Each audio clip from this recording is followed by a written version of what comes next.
The events begin to unfold with the story of the Lord of the primordial teachings, named Yi Tianyi. The Lord was the leader of the others and also the main enemy of humanity, so the Dark Lord exterminated them. One man turned to Yi Tianyi with an arrogant look, saying that there was no cure for the poison in his body and that he should kneel down and pray to spare his minions. The incredibly beautiful girls looked at the Dark Lord with pity and told him not to worry, because some would never obey people. In fact, Yi Tianyi was very surprised by such statements, as he did not understand why he would ask something from a person who was already doomed to die. This immediately surprised the arrogant man, because he could not understand how his interlocutor dared to speak to him like that. That was why the stranger shouted that Yi Tianyi was a worthless person because he didn't even know how to use magic abilities. That was why his marriage appealed to the Almighty to accept his flesh and blood as a sacrifice and bring down punishment on these servants of hell. But just as the Dark Lord's enemy was about to strike, someone immediately counterattacked him. The cowardly gentleman was grabbed by the neck because Yi Tianyi wanted to say something to him. The strongest lord said that the blonde should be kinder and finally die. Experiencing severe pain after being wounded, the impudent man exclaimed that the Lord would kill him anyway, but would not have time to save the servants. Turning away, the young man noticed that the girls could indeed be in danger. The minions were in danger as multiple blasts of magical power were aimed straight at them to destroy the demonic creatures. Seeing that his charges were in danger, the Dark Lord immediately rushed to help. What happened next shocked absolutely all the girls because they did not expect something like this to happen. While protecting his subordinates, Yi Tianyi himself was hit by multiple magical energy attacks, causing his body to be severely damaged. In fact, these events did not happen in real life, but were just part of a small plot, and thus began the story of the main character named Yi Tianyi, who was the manager of a company called Orange Cat Investment. By showing the image of the Dark Lord, the hero wanted to understand why the character looked like him and had the same name as him. The two young guys immediately noticed that the director really had a keen eye when they were creating this game, and they unanimously decided that this cool and unbridled leader was exactly like Yi Tianyi in character.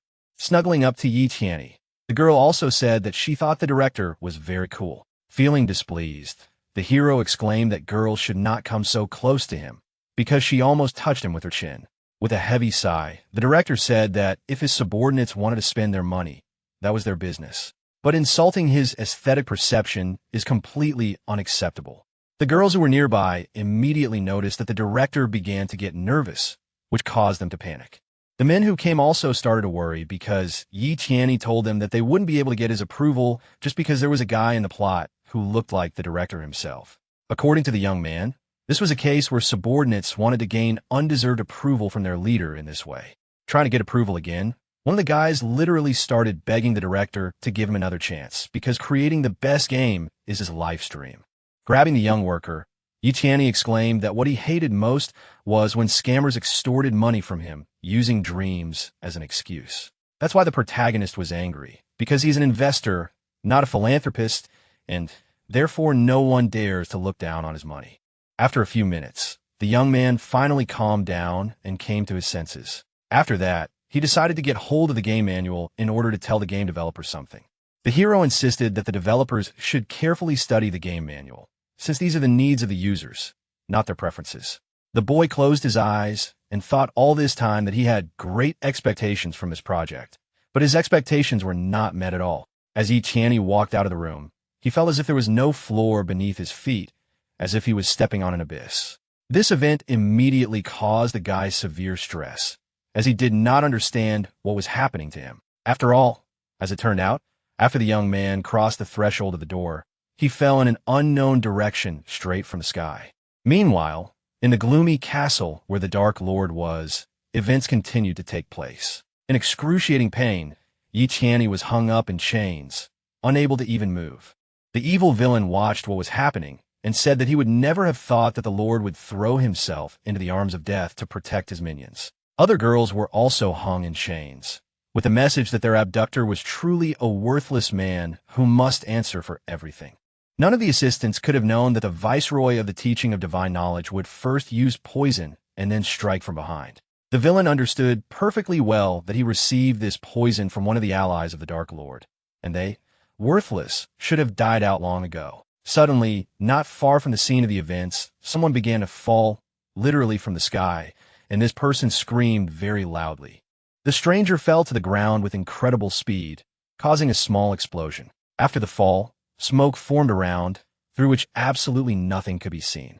Experiencing pain, the young man did not understand what had happened, since he did not yet know where exactly he was. Looking around, Yi Qianni couldn't figure out why he was still okay after such a serious fall. But as it turned out, he had landed right on top of his enemy, who had already lost his life due to this turn of events. Looking at the place where the hero landed, he gradually began to remember that he had seen this place somewhere before. After the villain's death, all the girls were freed and saw what happened to their real master. As the wards began to cry, they realized that the great Dark Lord had truly died. Unfortunately, they didn't even have time to grieve, because in such a difficult situation something had to be done. Looking at the guy who fell from the sky, one of the girls realized that he looked very much like the ruler. The good-natured young man immediately greeted the girls, but did not yet know who they were. Before starting the conversation, Yi Qianni decided to ask the girls if they had ever heard of picking morning flowers at sunset, and also if they knew about China, and the third question was whether they had heard of the phrase globe. These questions really shocked the girls, because they did not understand what they were asking about, because each of the concepts was foreign to them. Realizing his hopelessness, the protagonist realized that in this way, by receiving answers to these questions, he realized that he had ended up in another world. The worried girls immediately turned to the guy to find out who he was. Pointing to himself, the young man exclaimed that he usually didn't like to talk to Loli, but for her he would make an exception. Although Loli didn't understand anything, it made her extremely angry, since the stranger was acting quite arrogantly.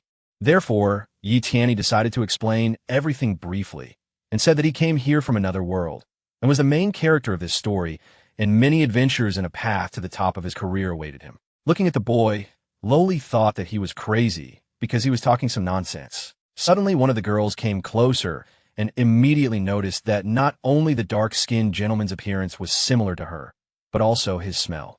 The joyful charge reported that it seemed that this was indeed their owner. Because of this resemblance, Julia immediately turned to the guy and said that she did not know who he was, but he avenged the ruler, and besides, he looked so much like him. That was why the girl asked Yi Qianni to impersonate the Dark Lord. Because of this, the young man immediately began to think, because he did not understand what he would have to do in this case.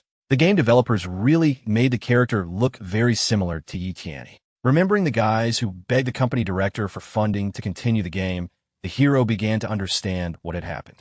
After thinking about it, the boy realized that he had fallen into this ill-fated game invented by his charges. As the girls talked to each other, they insisted that they should cast aside their sorrows, because the Lord had died for them, and now they must live for him. The other girl said that she didn't have enough reasons to convince Yi Qianni, but she wanted to see if he would agree to pretend to be the Dark Lord. As Yi Qianni continued to think, he realized that given the cliché of entering other worlds, usually, once you enter a game world, you can return back after completing it. Considering his abilities, his debut as the Dark Lord, and the fact that he is spoiler for the game, it should be very easy for him to do so. Given the current situation, Yi Qianni decided that he would accept the offer from their Dark Current. When the Dark Lord began to change clothes, the girls noticed that he had eaten the mana pearl, which could not be eaten because it had to be worn on the body. Trying to spit out the mana pearl, the young man didn't understand whether he would be able to do it. In any case, there was no way to spit the mana pearl back out, and he tried his best to remain calm as he asked what he should do now. Loli said that the Dark Lord should step forward and act as the winner. Feeling uneasy, the boy realized that if he managed to return, he would definitely talk to someone about the norms. Finding himself on the roof of a huge castle, the Dark Lord shouted that victory was his and he was invincible. For the hero, this was truly a wonderful opportunity to prove himself, as he saw that his subjects were proud of him, and he had long dreamed of being in such a position. Thus, the story of the protagonist as the Dark Lord was successfully launched, and the news of victory from the original teaching spread throughout the continent. The clouds of war hung over another tribe. However, Yi Qianni, who was at the very center of this storm, did not suspect anything. Even though the hero's name was Yi Qianni and he had taken over the position of Dark Lord in less than an hour, it was obvious to him that his profession was fraught with great risk. One of his subordinates came to the Lord and said that he would use the people and their screams to sing of the terror and greatness of the Lord. Addressing his ward, the young man stated that in this way he would only disgrace him. Not understanding what it was, the orc decided to ask the Lord what shame meant.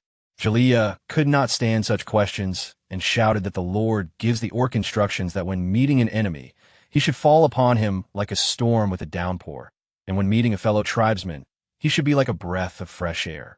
The kind girl also said that if the orc arbitrarily does something against the rules, then she will personally punish him for it, and he will no longer live. This dark-skinned succubus is named Jalea, and she is the main character's personal secretary, so she constantly asks if she interpreted the words correctly. The other girl was busy with completely different things and knew how to tie people up with her web. If a person in such a web does not talk, then his body will slowly dissolve. This sister's name was Bane Amy. She is in charge of the information department. If you do not pay attention to a couple of her oddities, she is pretty cool. Loli also had unusual habits and enjoyed watching wildlife. But the girl had unusual desires, and she would happily eat even a flower along with a butterfly.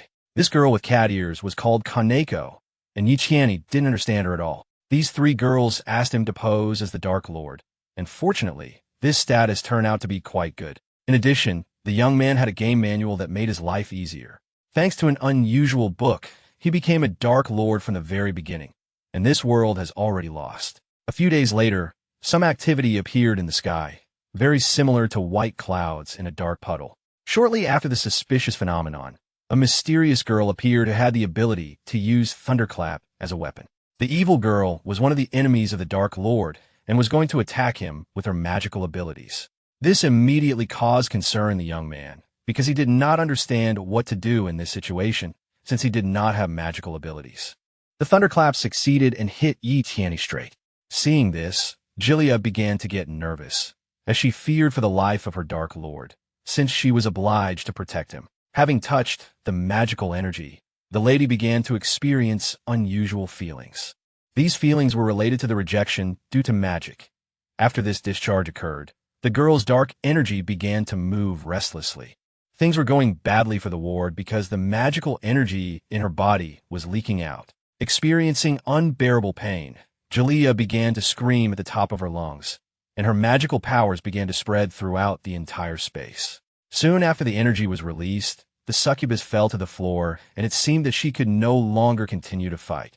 Bane Emi and Kaneko also sat on the floor and watched their opponent, not understanding how they could fight such a strong opponent. The girls felt hopeless, because the enemy had disarmed absolutely all of the Dark Lord's leaders.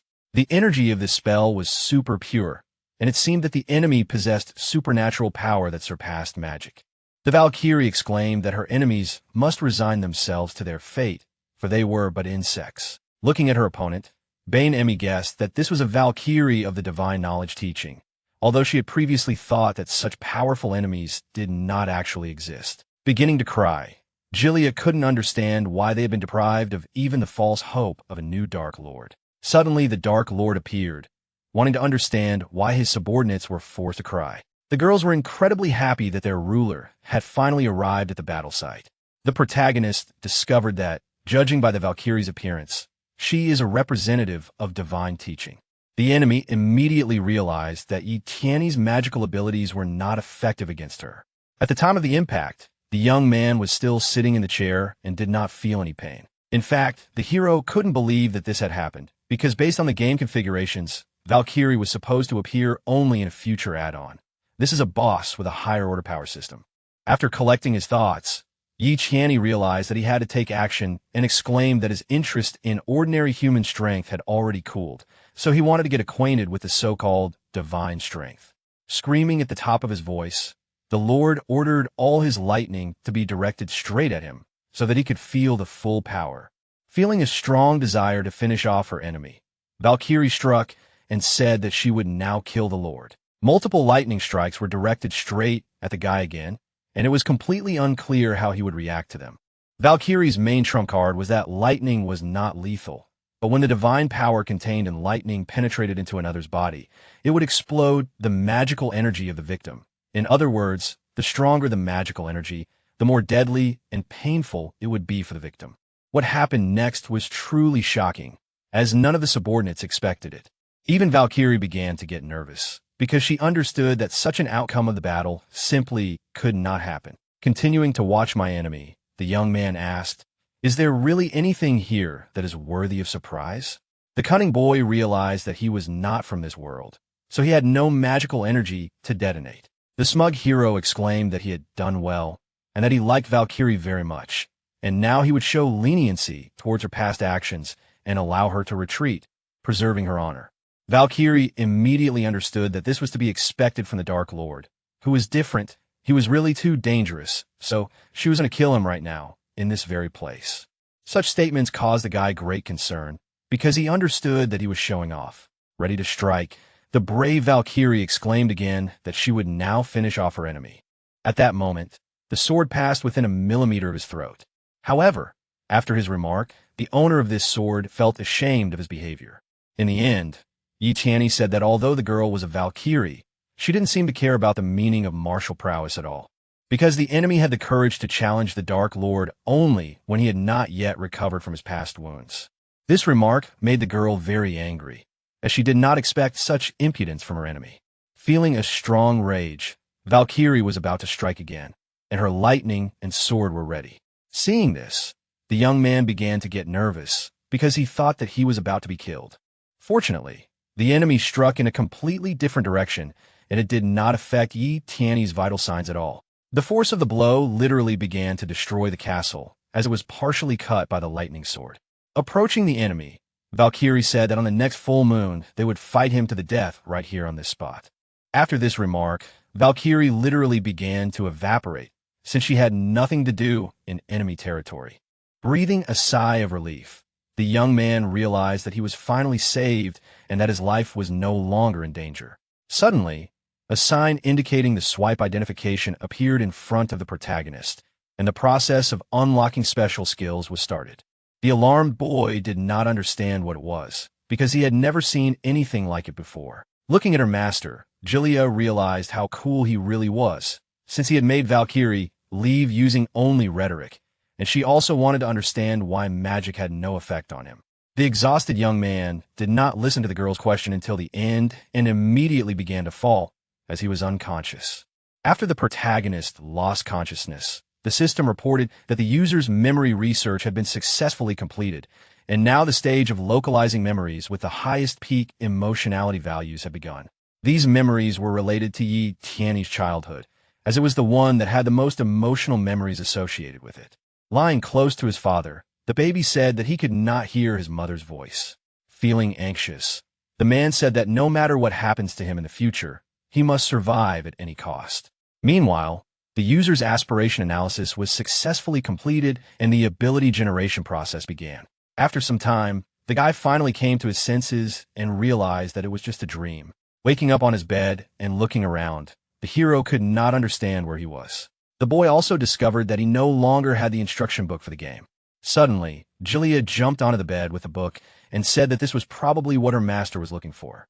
The young man felt uneasy and wanted to understand why Julia was in his bedroom. Coming closer, the girl said that she was Yi Tianyi's personal secretary, and she is also responsible for him and all his life needs as the Great Dark Lord.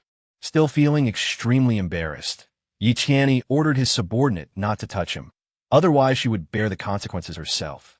The whole situation amused the girl very much, and she wanted to know if the Lord really understood the symbols in this book. The young man said that it was indeed so, since these characters were Chinese writing. Pointing to the book, the girl said that these were the writings of the gods who created the world. From ancient times to the present day, no one could interpret them. Thus, the boy realized that the gods who created the world are the creators of the game. Holding Yi Tianyi's hand, Julia exclaimed that he was truly sent to heaven to save their family. All this incredibly confused the boy, because he did not expect to communicate with his subordinate in this way. It turned out that the first human who came into contact with Succubus could receive magical energy into his body. That's why Julia wanted her master to crush Valkyrie. For the main character, all this was not surprising. Since this game was a harem, such configurations would definitely not pass quality control. As Yi Tianyi began to run away, the succubus immediately tied his hands. The subordinate really wanted her master to do something very unusual. Julia literally yearned for the Dark Lord to have her completely under his control. He began to cry. The girl thought that she did not want to lose her master again. Bowing her head, the succubus decided that it would be nice to kiss her master as a sign of submission. Suddenly, the system notified the protagonist that the power characteristics were activated, and the item called the Mana Pearl was identified and tested. They were absolutely compatible, but an error was found in the program. The body was unable to resist the magical energy, so a special ability called Level 1 Death Resistance was activated. Having started screaming, the young man experienced unbearable pain, and it was completely unclear what was happening to him. Looking at the Dark Lord, the girl could not understand what had happened to him, since there was no apparent reason for him to scream like that. An overload of magical energy has been detected in the protagonist's body, and the physical shell may soon be destroyed. Trying to help her owner, Julia wanted to know what happened to him, because his body was covered with strange marks. At that very second, Yi Qianni literally disappeared, which left the succubus in shock. This event made the girl nervous, as she did not understand what had happened to the master. Looking at the items left behind after the Lord's disappearance, Julia tried to figure out what kind of liquid was on her face. After some time, events continued to take place at the headquarters of the Dark Teaching. Unsuspecting, Kaneko and Bane Emi ate dinner in peace. The girls were very happy that he would finally be able to eat something tasty, since during the battles they had only eaten scraps. It turned out that a rather unusual delicacy was served for dinner, and it was the deputy head of the teaching of divine knowledge, the son of the supreme deity Odin. Looking at her prey, Bane Amy realized that the enemy simply could not die. Opening his eyes, Odin's son said that he could not die, but their lord had already died. Grabbing a fork, the interlocutor immediately began to threaten the man who had spoken rudely about their master. Bane Amy really didn't like the way this man spoke about Yi Qianni, because from their master's point of view, he was now completely safe. The very same fork with which the girl tried to hit Odin's son simply bent. This made the divine being laugh extremely loudly, as Bane Amy couldn't even harm him because she was too weak. Grabbing a handful of hot peppers, the girl began shoving them right into the impudent fellow's mouth, telling him that it was time for him to shut up.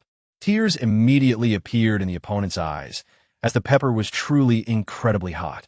Kaneko also completed a rather unusual task and found everything that Bain asked for, namely durian, stinky tofu, canned herring, and snail noodles. Each of the dishes had a strong smell, and for the son of Odin, it was sheer torture. The sight was truly pitiful, as Bane realized that the prisoner in such a state could not even close his nose. All the smelly dishes were transferred directly to the scoundrel's head so that he could fully experience the smell of each of the dishes.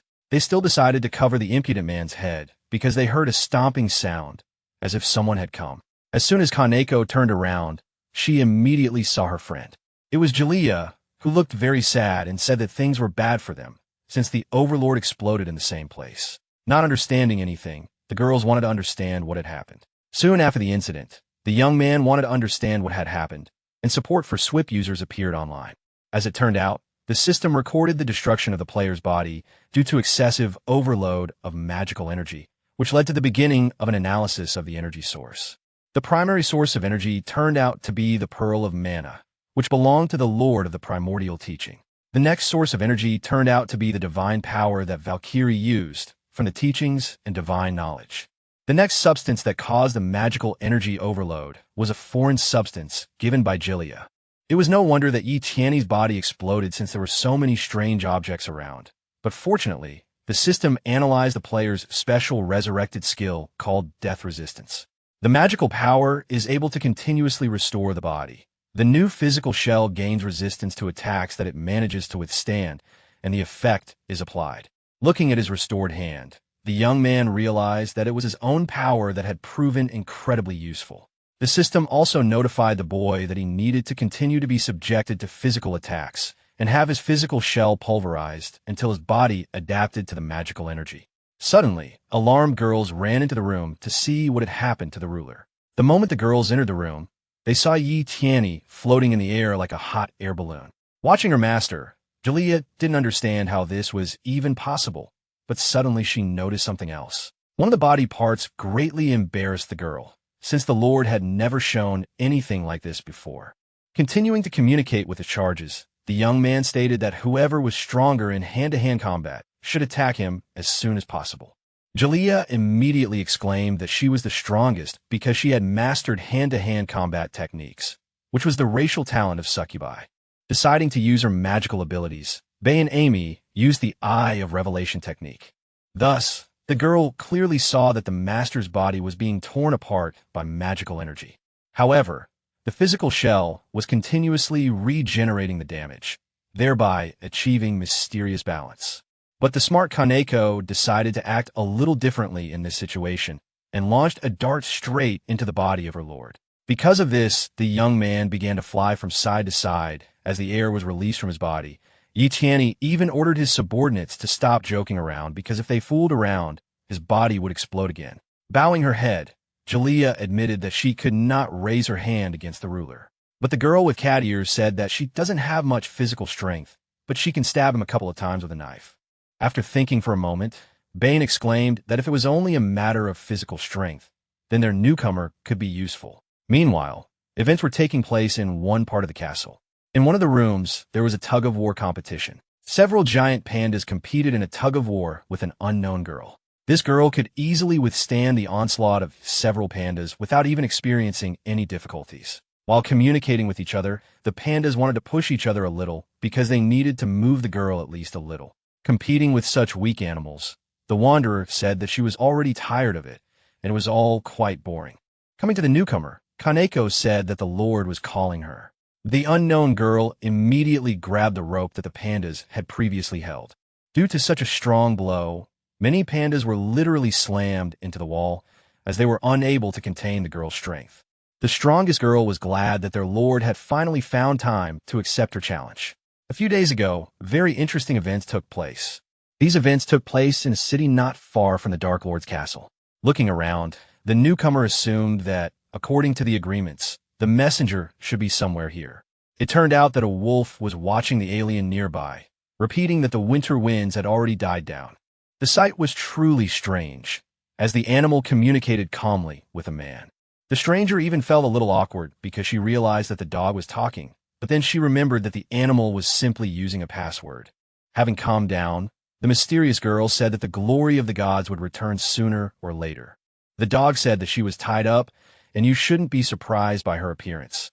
Her 5 abilities allow her to transform into any animal. Therefore, in the future we should never forget this. But the girl named Gray didn't care at all, although the guide felt awkward when they started petting him. Feeling guilty, Lady said that she just found it very difficult to resist, so she did it. Trying not to yell at his interlocutor, the dog said that Gray would have a new task, because, after all, this order came from the ruler himself. The ward must infiltrate the inner circle of the dark teaching and gather all possible information about its master, and for this purpose all available means can be used. Thus, events continued to take place in real time, namely in a certain basement. The newcomer thought that she couldn't even believe that the chance to get to know the Dark Lord better would present itself so soon. After a long journey, the girls found themselves at a place not far from the giant gates. Kaneko told the newcomer that the Lord was now practicing extremely advanced magic, and Gray would be able to fully utilize any combat techniques, but the use of magical energy was prohibited. After nodding all night, the girl exclaimed that she was completely satisfied with this, because from her point of view, muscles deserved much more trust than magic. After this, the gates opened, and the newcomer had to enter the room. Not far from the gate was the Lord, who was already practicing the technique of restraining physical energy. Looking at his protege, Yi Tianyi was very happy about the newcomer's arrival. Before this, the young man had already tried absolutely all types of weapons that people use in combat, but this did not bring the desired effect. Watching the Dark Lord, the girl could not understand why he needed so many blades, so she wanted to know what kind of technique he was practicing. Besides, the magical energy surrounding him is too oppressive. At the same time, Yi Tianyi was in unbearable pain and thought that he was about to die. Even if his body was covered with enchanted swords that constantly dealt damage, it was barely enough to avoid the explosion itself. As it turns out, Kaneko came up with this idea because she was not afraid of harming her master. Watching the newcomer, Bane Amy realized that the girl had recently joined them and that she had a very rare, non-magical gift. By hardening her body, she gained abilities that cannot be underestimated.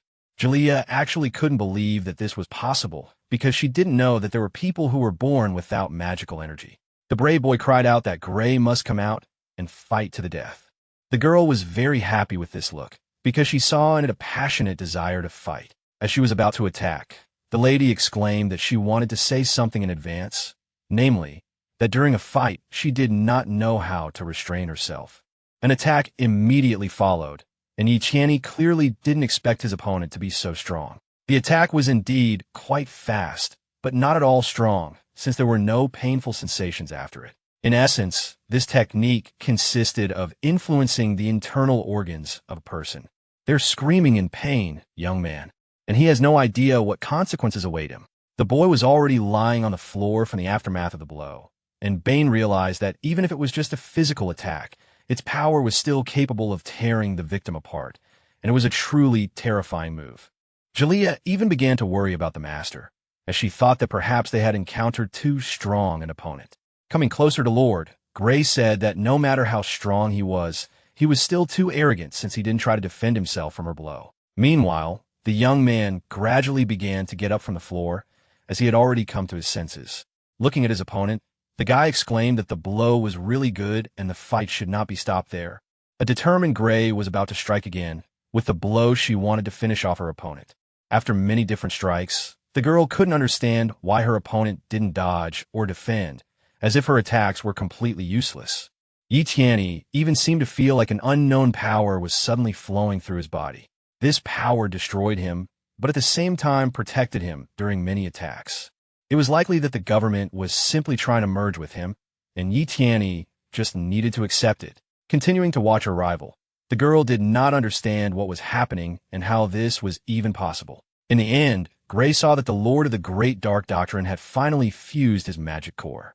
Suddenly the young man opened his eyes, and his gaze instantly changed. Opening his eyes, Yiqiani felt a warmth, and immediately afterwards, an explosion of incredible proportions occurred.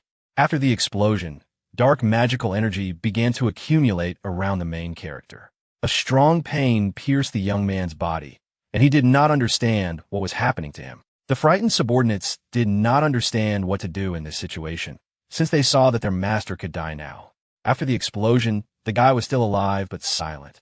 Seeing the crystal, Jaliyah couldn't understand how this was possible and assumed that the Lord had suddenly fused the magic core. The girl's friend immediately stopped her and told her to keep her mouth shut. Since the fusion of the magic core indicates that the magician has established the initial rank, the continent's record for the speed of fusion of the magic core is 12 years. But the guy standing in front of them had never tried to do that even a day in their world. Opening his eyes, the young man could not understand what was in his forehead, like some kind of brain stone. Worried, Bane immediately warned her master not to touch the stone. Even Gray couldn't believe that this was possible, because the one who beheaded the viceroy of the teaching of divine knowledge, Lord Valley, the Lord of the Dark Teaching, emerged from the battle with Valkyrie without a single scratch. This guy turned out to be just a beginner stage mage who had just connected a magic core, which caused Kaneko to order the girl not to dare talk about what she had just seen. No outsider was to know about this incident. But sometime later, the guide Gray already found out about this because the girl told him that the Lord of the Dark Teachings had only recently fused the magic core. Looking at this pet, the girl only thought that this time the messenger turned into a hamster, and things were bad because he was very cute. The embarrassed girl said that she saw everything with her own eyes, and it was indeed true. The messenger realized that this information was so beyond all boundaries that he would not even dare to doubt its authenticity. Having transformed into a raven, the messenger began to fly away, saying that he urgently needed to convey a message to headquarters. Soon after, Gray wanted to know how her little sister was doing, and the crow said that if she wanted her sister to continue to be treated, she should gather as much information as possible. The next day, the events in the classroom continued. Gray is now still training with Yiqiani, who endures beatings and continues to strengthen his body. Ever since he merged the magic core, magical energy no longer fills the body so easily. In addition, Jaliyah now teaches the hero basic knowledge about this world. Thus, the young man learned that reproductive isolation between humans and other creatures does not exist. Therefore, if the Lord draws attention to any human woman, then she too will find a use for herself. Despite this, the most important aspect of Yiqiani's training now is to improve his own strength. Bane also decided to show her master that in the secret room there is a drinking puppet. It is an extremely rare magical device. It is able to measure the strength of the attacks that he is subjected to. That is why the girl decided to demonstrate her physical strength and hit the target. While in severe pain, the target would start screaming that it was a B+ class skill, an additional binding effect, corrosion, and numerous other negative statuses.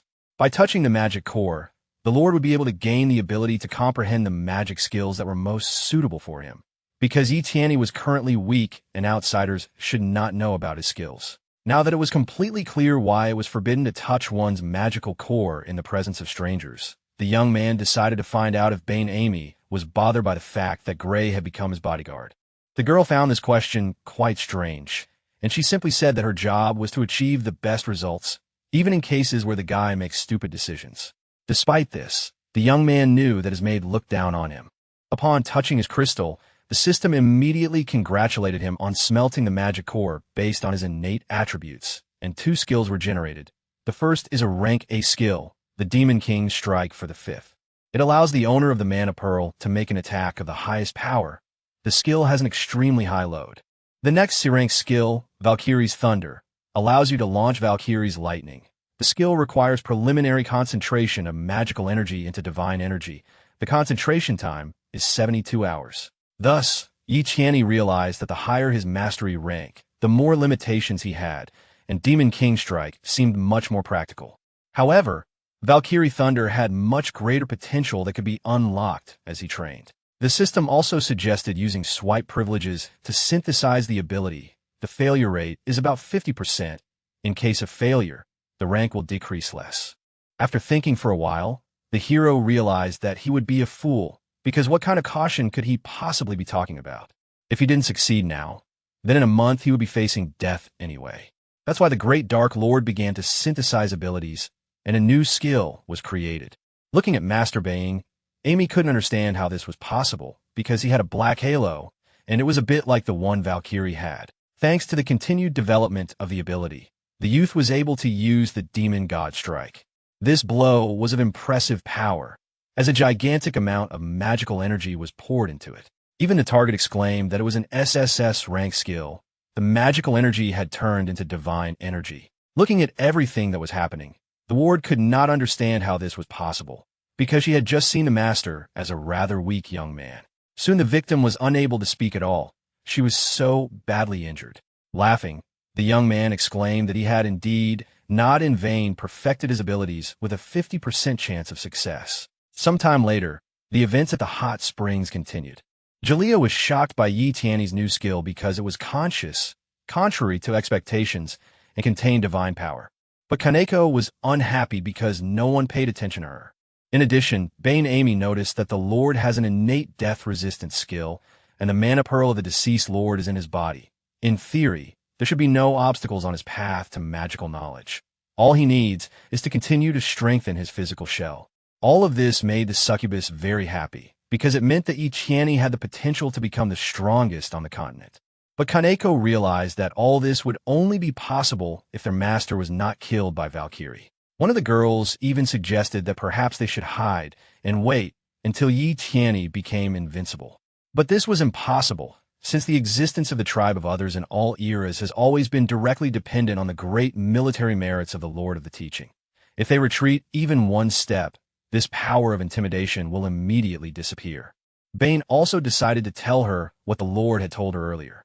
The Grand Master had previously said that he needed to find a way to defeat Valkyrie within a month. Ultimately, the protagonist gained a fateful power that would allow him to fight back. But the young man did not understand why. Having got into this world, he had to experience so many difficulties because they could have simply given him the opportunity to win without lifting a finger. And if he managed to return, then they would completely freeze all these developments of this broken game. Suddenly, someone started coming out of the locker room, although Etienne wasn't expecting any guests. It turned out that it was Gray, who had just changed her clothes. Looking at the girl, the boy realized that her appearance was simply magnificent. A little later, Etienne said that he thought that such an unusual order where one could only enter in a swimsuit would put Gray in a difficult situation, and he really didn't underestimate her enthusiasm. In fact, such a minor inconvenience cannot prevent her from performing her duties as a bodyguard. But still, the girl felt a little awkward because these clothes were too tight and too clinging to her body, which made her feel a little awkward. Continuing to watch the girl, The young man only said that he was doing everything only for Gray's benefit. These words really surprised the interlocutor because she did not expect to hear something like that. Even though her job is to beat him, he's not some kind of pervert. However, when Gray is around, he just can't control his desires. Therefore, the girl's embarrassment helps his heart find balance. But this statement made the lady think, because this is exactly what she expected from the Lord of Dark Teachings, because he talks about his dirty thoughts as if nothing had happened. Unable to bear such shame, Gray screamed that nothing would happen if she stood guard on the other side of the hot springs. As she started to walk to the side, the girl accidentally slipped on the soap lying on the floor. At that very moment, the ward fell into the water and immediately found herself too close to her owner. The eyes of the two young warriors met, and they continued to look at each other. Looking at Gray's figure, the young man said that it was very soft. Gray immediately felt even more awkward and blushed because she didn't understand what all this meant. Even though she was a secret agent, she was not going to give herself completely to the master, so she did not understand what to do in this situation because she could not kill him either. Suddenly, the young man realized that he was wrong in this situation and said that he meant that, despite her fighting abilities, the girl's muscles were not at all like his. The lady even noticed that the Dark Lord was indeed very handsome, but she tried to think that he was the enemy, or the leader of the enemies, which is why she should not indulge in stupid thoughts. At this point, the young man began to get nervous, because this is the world of the game, and he plays the role of the main villain in it, so idleness and licentiousness must correspond to his image. Suddenly, someone struck a magical blow directly at the account created around the castle. This event immediately surprised absolutely everyone who found themselves on the territory of the Dark Lord. It turned out that two sisters had arrived on the castle grounds, shouting that the master of the teaching had not kept his word and that he needed to immediately repay the debt. The younger sister began to ask Yi Tianyi to repay the debt as soon as possible. The girls felt very awkward because they needed to repay the debt as quickly as possible so that their mother would not see that they were not on their territory. The guests also apologized for breaking the magical barrier, all because Red caught a cold and now sneezes constantly, and breaking the barrier was not done intentionally. The Red sister started yelling at the Blue one, saying that she was acting cowardly since they came to pay their debt and should not feel guilty. Bane Amy decided to warn her master that these two girls were half-breed dragons from Longdao, and Longdao was the largest credit organization on the mainland. But the girl couldn't remember whether their teaching really took money from them. The Red Maiden claimed that in the 3 dimensions, in the 9 realms, on any street, everyone everywhere knows that they cannot be trifled with, and one should not think that because they are from the Dark Teaching, they will be able to deceive the Longdao. At the same time, the Blue sister began to calm the Red one, saying that they should not resort to threats. After thinking for a while, Bain remembered that Longdao's head was the last purebred dragon in the world. The power of a pure-blooded dragon is comparable to a natural disaster, as it instills fear and terror in people. The alarmed protagonist could not understand how it happened that he again encountered another boss from this world. The succubus began to argue with her sisters, saying that all she heard was that they owed her something, but they did not present any IOUs. The Red sister immediately presented a promissory note to show the debt that would have to be repaid to the Dark Lord. This is an IOU signed by the first ruler of their teaching and is over 200 years old. Looking at the promissory note, Yi Tianyi immediately knew that it was genuine. While holding the IOU, Little Red Riding Hood accidentally sneezed, causing another stream of fire. Due to such careless handling of the paper, it immediately began to burn. Starting to panic, my younger sister immediately began to put out the receipt, because if it burned, there would be no other evidence of the debt left. However, the promissory note continued to burn and fell to the ground. All the people standing nearby immediately began to put it out, as they understood that otherwise they would not be able to read what was written. Soon after this incident, events continued to take place in the castle, where the protagonist and his charges read the note. Now, absolutely all the girls, including Yi Tianyi himself, had sly grins on their faces. The Red sister, bursting into tears, shouted that this receipt was real and should be believed. But Bane Amy did not believe her, since they could not determine the authenticity of this piece of paper, because even the signature on it was damaged. Clever Jalea also said that they should think that since the girls were from Longdao, they could approach the threshold of the Dark Teaching and cheat them out of money. Trying to calm her sister down, the Blue one said that she would tell her mother that she was the one who messed up the check, and if anyone got eaten, it would be her. This event was simply terrible for them because they understood that now there was simply no evidence of the debt. Suddenly, the protagonist exclaimed that he recognized the authenticity of this document. Everyone immediately looked at Yi Tianyi because they didn't understand why he did this. Having stopped crying, the sisters immediately calmed down because they did not believe that the Dark Lord was so kind. However, the young man said that simply repaying the debt would not be enough to show appreciation for the long-standing friendship between Long Dao and their teachings. He wanted their good friends to receive a worthy reward. The news was indeed very joyful for the girls, as they had already despaired and thought that they would return home with nothing. Soon after, the young man asked the sisters if they knew that Valkyrie had challenged him to a duel. They knew this, but they didn't understand what it had to do with their earnings. In fact, the sisters had a direct hand in this, since it involved making investments. It is safe to say that half the world will turn their eyes to this fight, and all they can do is sell tickets to this fight. Those who do not have money, but have the strength, can accept their challenge to compete for access to watching the fight. They will sell tickets to watch the competition, thereby receiving another source of income. And if you add additional events to this and stretch the entire event for a week, you can earn a lot. Since there will be a lot of people, then of course, it will be necessary to provide them with a place to live and not create a small elite village where they will not charge for food and accommodation, and also invite entrepreneurs there who are determined to create a high-class brand and are ready to sponsor for free. They will be able to share all the profits. If anyone asks why this is so, they will be told that they simply have the ability to attract a large number of influential people from all over the continent. So if they do not want to buy tickets, then that is their business. The main character wanted to give this grand event an unusual name. For this reason, the boy called this event the first in the Heavenly Dark Stream Assembly. Although the elder sister didn't understand a word, little red sister felt that this business could really bring in big profits. Yi Tianyi estimates that the required budget is 3,000 won. If they subtract the 1,000 won they owe and add another 2,000 won, they will be eligible for title sponsorship, and he is even willing to compromise and grant them this right not only for this convocation, but also for the next two. An opportunity like this really only comes once in a lifetime, and the sisters were just happy that the Dark Lord was so kind. In fact, the boy felt guilty because he deceived lowly. No one could have imagined that the Dark Lord had such talents in trade, and he did not even spare children. With a sigh of relief, Yi Tianyi realized that it was time to return to training. Suddenly, some creature flew into the window and began to scream that an alarm had been raised because the fallen nuns had started a riot. At that very moment, little red sister realized that they might be being tricked, since Yi Tianyi and his subordinates simply didn't have any money. Looking at the letter that came from the fallen nuns, the hero saw something very strange. In the end, the letter showed that the dark teaching was not too boring, and a certain Leah said goodbye to it. This letter was truly a provocative notice. So much so that even the dark preparation of the other world organized a board meeting because of it. In fact, Yi Tianyi needed to attend the Council of Elders. One of the elders began to shout that a lowly human vassal dared to defy the authority of their teachings. In 1,000 years, their teachings had never been subjected to anything so blatant. After listening to the elder's answer, the young man thought that magic really is a rather convenient thing, despite its antiquity.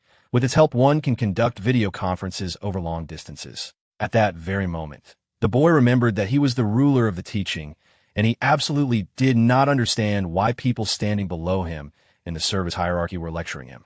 Was there really such a mess in the structure of the dark teaching? Unexpectedly, Bain Amy decided to warn Yi Tianyi that when it came to dealing with the matter of the Fallen Sisters Union, one should try to avoid conflicts with the elders. Because it was the previous Dark Lord who forced others to agree to accept the human organization into the dark teachings.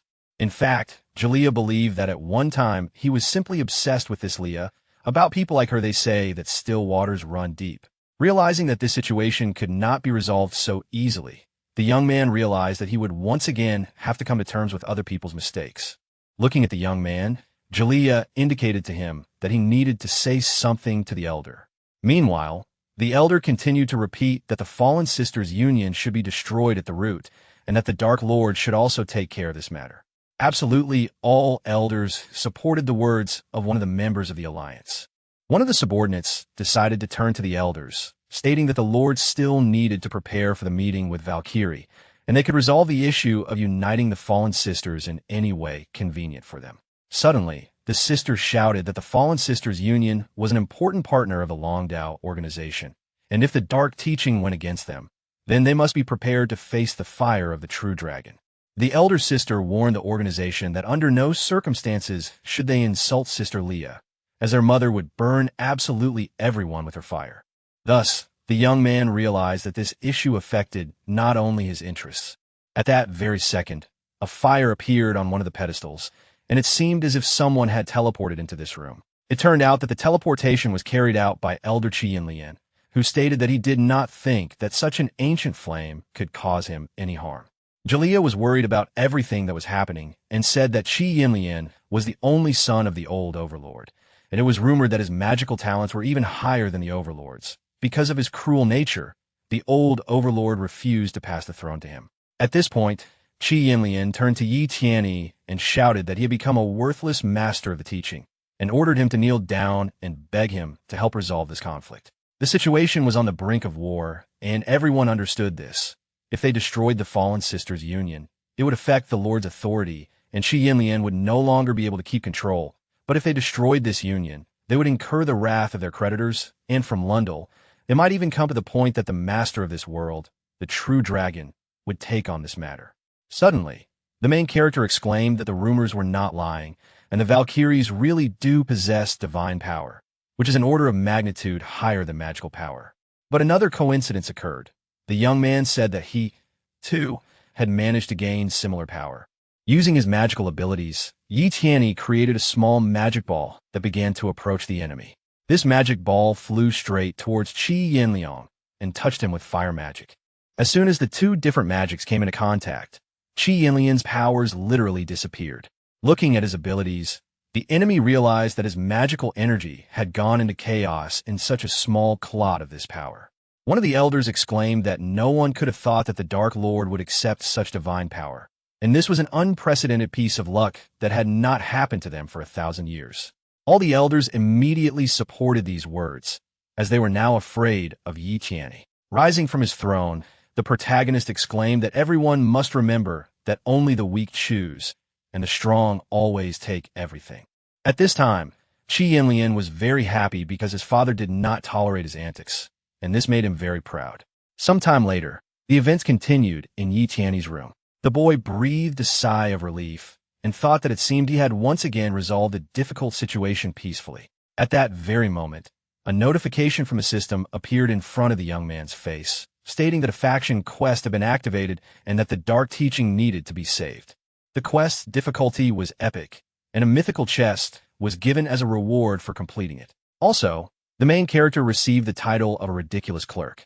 The dark teaching was doomed to destruction, and the young man changed this fate. But history has the ability to independently adjust the trajectory of its movement, so you should not give up trying to overcome the crisis. Only then can you successfully go against the will of heaven. After reading the information about this quest, Yi Tianyi thought for the first time about how he could go against the will of the heavens. The mission description stated that the Fallen Sisters Union was the most important economic pillar of the original teaching, and without it, the teaching would inevitably face an economic crisis. In order to avoid the collapse of the original teaching, the Fallen Sisters Union could not be allowed to separate from it. After thinking for a while, the boy realized that he had accidentally changed the hopeless fate of the Dark Doctrine, and now it was completely unclear what was wrong with this special swipe support service. The system only responded that it was being updated, which is why the service was temporarily unavailable. Understanding the complexity of this task, he only thought that he needed more time to learn. All this time the bishop was being watched by his charges, and they realized that he was talking to himself again, and it looked somehow ridiculous. The girls still recommended that the Lord borrow Qi Yinlian's power and destroy the Fallen Sisters Alliance. After all, in the end, the master will not have enough stamina to fight for long anyway. Angered by this statement, the boy exclaimed that one should not say something that others might misinterpret. Jalea was also against it, because you can't talk about a ruler like that. Even if you're only there for a short time, you still can't despise him. For Gray, this information was also useful, since in this aspect the Lord of Dark Teachings was completely unsuitable. Looking at his ward, Yi Tianyi couldn't understand why she looked so pitiful. All this time, Kaneko couldn't even understand what the girls and the master were talking about. The guy covered the girl's ears and told me not to listen to this, otherwise they would destroy her too. Be that as it may, the master had a plan, and he asked everyone to participate in its implementation. An hour later, Chi Yanlian decided to arrive at Yi Tianyi Castle and saw Bane Amy at the entrance, guessing that she was a tactful little girl. The girl had unusual abilities and hung on the internet, declaring that by order of the Lord, receiving visitors was prohibited, and she asked the guy to leave from where he came from. Using his magical powers, the guest said that the girl's loyalty and her role as a guard dog at the door were worthy of praise. But the guest doesn't care at all, because he wants to come to Yi Tianyi. Thus, with just one magical move from Baiyin, Amy could no longer resist Chi Yanlian. When they started to open the door, someone shouted that the bishop should not do this. It turned out to be the succubus Jalea, who was begging him to stop because she could no longer hold back. Because of this, the young man immediately closed the door, as he was very embarrassed by the situation. Chi Yanlian began to get angry and thought that at such an important and turning point, Yi Tianyi would drown in debauchery and lust. In fact, it all fit very well with the image of the Dark Lord. It was a well-thought-out plan, and Bane Amy was surprised that it actually worked. So the boy decided to leave and said that he would not interfere with the happy life of the Dark Lord. Luckily, the plan worked successfully, and Jalea gave herself over completely to the performance. Now, the girls hoped that they would be able to make everyone think that the Lord had not gone anywhere. Meanwhile, events took place in a cave deep underground. Gray didn't understand at all why she had to pretend to be an adventurer. Kaneko was worried that the stupid succubus would not keep the secret, causing him to become unreliable. As he escorted the girls to the cave, the young man insisted that there was nothing to worry about. Chi Yanlian had always wanted to overthrow the Dark Lord. The more Yi Tianyi fiddled, the more the enemy would be pleased. As for the Fallen Sisters Union branch, the fact is that their headquarters has been crushing them with exorbitant taxes. In fact, it is just an economic problem, so simple negotiations will be enough to resolve the issues. Therefore, Yi Tianyi decided that Kaneko and Gray would be enough. This time the main thing for the success of this mission was confidentiality. After a long journey, the company of travelers appeared far beyond the castle. This place really looked beautiful, because it was radically different from the places where the participants of the Dark Teaching had previously lived. The Lord decided to warn his companions again, saying that they should not forget that they were now adventurers, and the first adventure in another world had finally begun. Sometime later, events in the nameless ruins continued to occur. The Lord began to approach Gray, and she kept repeating that she felt very bad now, and that she was even shaking with fear. At this time, the young man was completely unshakable. He had a sword in his hands and was ready for battle. The embarrassed girl blushed and said that if the gentleman agreed and let her go, she would do whatever he said. Starting to get angry, Kaneko shouted at the Lord not to let himself be confused, as it could be a trap. Pressing himself against Yi Tianyi, Gray asked him if he was nervous. It turned out that the problem was that the young man was very nervous, but the reason for this was quite unusual. The boy was nervous because this was his first attempt to kill a person. Taking action, the hero launched a sneak attack straight at Gray's neck. Feeling very uncomfortable, the girl decided to find out what God was doing to her. Thus, the main character realized that this is the same feeling when someone's life is extinguished by his hand. After letting go of Gray, Yi Tianyi knew that he would have to get used to this feeling since he would have to kill many more times in the future. Suddenly, someone behind him turned to the Lord to say something. It turned out it was Gray, and, strangely enough, she was alive and well. In fact, there were two girls, and one of them was fake. Looking at her copy, Gray felt a strong sense of discomfort, as she realized that she could have been in this girl's place. Kaneko never thought that there could be a doppelganger in these ruins. Legends say that they are of the same kind as the heavenly demons, and are able to take on the appearance of others, and thus mislead people. As she continued to reflect on the situation that had happened, the girl realized that if she continued to hide among this man's entourage, perhaps the day would come when she would find herself in the place of the copy. However, after destroying the copies, the guy felt quite bad, as the murder seemed too real, and he almost threw up. Turning to his charge, the young man said that they would not be making a halt in this place, and decided to find out if they had taken water and provisions with them. This question was quite appropriate, since the girls did not even think to take food and drink supplies with them during the journey. Thus, the main character immediately realized that the girls were completely unprepared. Out of guilt, they began to shift the blame onto each other, as they could not come to a consensus on who exactly would take the provisions. After thinking for a bit, The hero suggested finding some magic that would help solve their dilemma. Blushing, Gray assumed that she was being bullied because she couldn't use magic. Kaneko also only knew combat magic, and accordingly, she also couldn't summon food. Unfortunately, the young man did not think about this, but he should have thought in advance about their temperaments and the high probability of their backwardness in everyday matters. Continuing on his way, the guy thought that by fusing the magic core, he would receive the title of adept and the ability to use first-level magic, but he did not expect that after the recent adventure, he would end up covered in dust from head to toe. So, apparently, he would first have to get some water. Recalling his magical abilities, Yi Tianyi decided to use a skill called Stormhawk. The cook, had to obey him and create a whirlwind and a downpour with my wings, and also sweep away the wolf pack that was chasing the sun and the moon. Walk through the eternal iron forest to reveal the extent of the furious storm that rages over this place. Not understanding what was happening, one of the partners decided to find out what the Lord was going to do. Looking at his protege, the young man explained that he used magic to make it rain. Kaneko was even more shocked because she didn't understand how this was even possible. After all, in such a short period of time, the main character managed to summon the avatar of the great condor Vidifnir, who lives at the top of the world tree. This huge raven spat right at the young man to wet him. All the saliva landed directly on Yi Tianyi, and it seemed like he wasn't very happy about this event. Thus, the rain suddenly became heavier, and Gray had heard before that the magical substance was essentially diluted divine energy. If the caster received the attention of divine beings, then even the power of the simplest spell could double. The true Lord of the primordial teaching is able to gain the favor of the gods. This is like the prophecy that has been passed down through the arts since the founding of the primordial teaching, and now it has finally come true. This guy was the real savior of another clan. He was the real enemy of humanity. But the boy was not happy with this spell because the bird spat right in his face. Meanwhile, someone was flying nearby on a magic carpet and got caught in a terrible rain. Just a moment ago, the sky was completely calm, but for some reason, a heavy downpour suddenly fell. The worried man shouted to his wife that they should find shelter somewhere.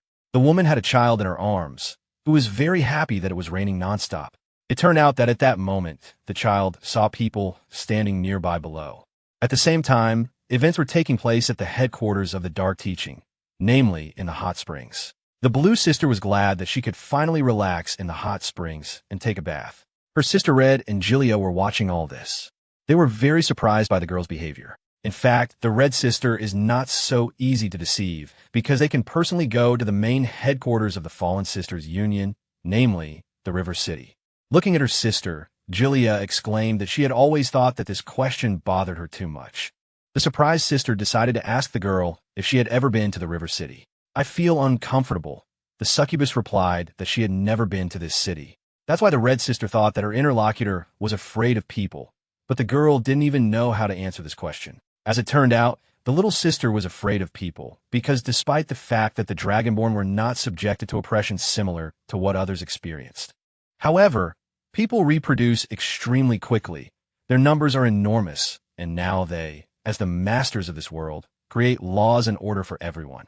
One day, people would be able to squeeze others into the framework of a heretical minority, but the people of the River City did not fear the younger sister because they were different. Looking at her sister, Jalea said that she seemed to understand her, which was the reason why the past Lord accepted this woman and shared her goal. Meanwhile, events continued to take place near the gorge where the main character was. The rain was still pouring down, and it didn't seem like it was going to stop any time soon as the sky was very dark. Fortunately, the travelers managed to get into the shelter, and the mysterious couple met with Yi Tianyi and his companions. The women had no idea that such a heavy rain would suddenly fall, but they were lucky to have come across their fellow countrywomen. It turned out that the travelers had a large amount of food, and Gray and Kaneko ate it with pleasure. The mysterious stranger's name was Peter, his wife's name was Olivia, and they also had a beloved child. But as soon as the father noticed that the child had disappeared, he immediately panicked. This caused great fear, as it was completely unclear where the child was. In fact, he was very close, right next to the Dark Lord undercover. Olivia was very angry about this because her husband couldn't even look after the child. The man was really not good at taking care of children, but in other respects he was quite attentive. Smart Kaneko noticed that the couple had a magic carpet that was about to be blown away by a strong wind. The inattentive man immediately ran to the carpet of the plane to grab it and prevent it from flying away. Olivia felt very awkward about this incident. Her husband and child made her feel very awkward during this casual conversation. Looking at the baby, the main character realized that this child was behaving a little strangely. The little boy even decided to wink at Yi Tianyi, as if he felt sympathy for him. The child's mother immediately noticed this and realized that the child liked the young man. Suddenly, Kaneko exclaimed that this child was human. This really shocked the hero in gray, as they didn't expect this to be possible. It's true, Olivia explained, that she and her husband are different, and their child is a person. The child's name was Val, and he was a foundling when Olivia was at the orphanage. He waved to her with a trembling hand. In that very moment, she knew he had chosen her. According to Gray, there was mutual hostility between the people and the environment, and such a union was simply impossible.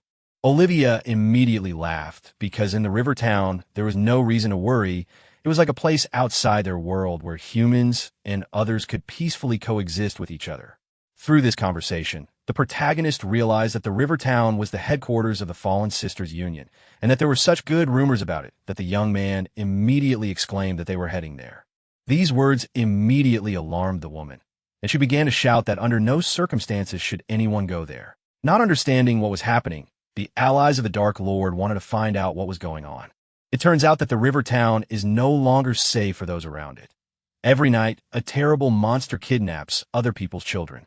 There were rumors that this monster was summoned by the Fallen Sisters Alliance leader Leah, and that she was using these children to make potions. Even the child cried from such a story, because he was afraid of such a scary story. Meanwhile, Olivia's husband had already begun to approach their shelter, where the whole company was located. Olivia looked around and wanted to know if her husband had returned the carpet. In great pain, the man responded with all his might that everyone should run away from here, as their lives were in danger. At that very second, an unknown green ball flew into the room, looking quite frightening. Sensing danger, Gray shouted for everyone to run out as the sphere was about to explode. There were unknown people near the building. One of them controlled a magical sphere in order to detonate it right in the shelter. The magic sphere actually exploded, causing a huge explosion, and it is unknown if anyone survived. A few days ago, events occurred before leaving on a trip. Jalea turned to Kaneko and said that she must take care of the Lord at any cost. This was not a problem for the girl, as she was loyal and kind to her master. At the moment of the attack, Kaneko remembered her friend's words and realized that she needed to act. While everyone was in extreme fear and wanted to run away, the girl knew that it was necessary to protect the ruler by any means necessary. Covering the Lord with her body, Kaneko exclaimed that the Lord would give her his power. As if nothing had happened, the young girl grabbed the main character by the clothes, after which she threw him onto the floor with all her might, causing him to begin to increase in size. As soon as the explosion occurred, the lady realized that in this way she would be able to save the rest of the people in the building. Breathing a sigh of relief after the explosion, Kaneko was very glad that she had made the right decision. But the main character didn't like it at all, because he had to use his innate skill of resisting death again. Thus, no one was harmed except the Lord, and the plan was successfully carried out. One of the girls looked back and sensed danger. As she began her attack, Gray screamed at the top of her lungs that she would hold off the enemies.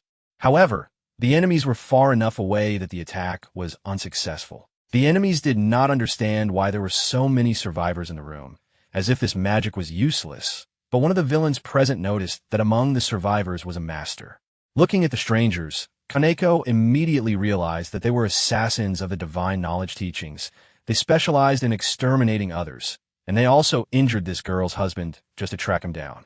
An innocent child began to crawl near the killer, and a giant man watched him. Looking straight at the child, the scoundrel exclaimed that he now had an annoying insect in front of him. In preparation for the attack, the enemy wanted to finish off an innocent young man.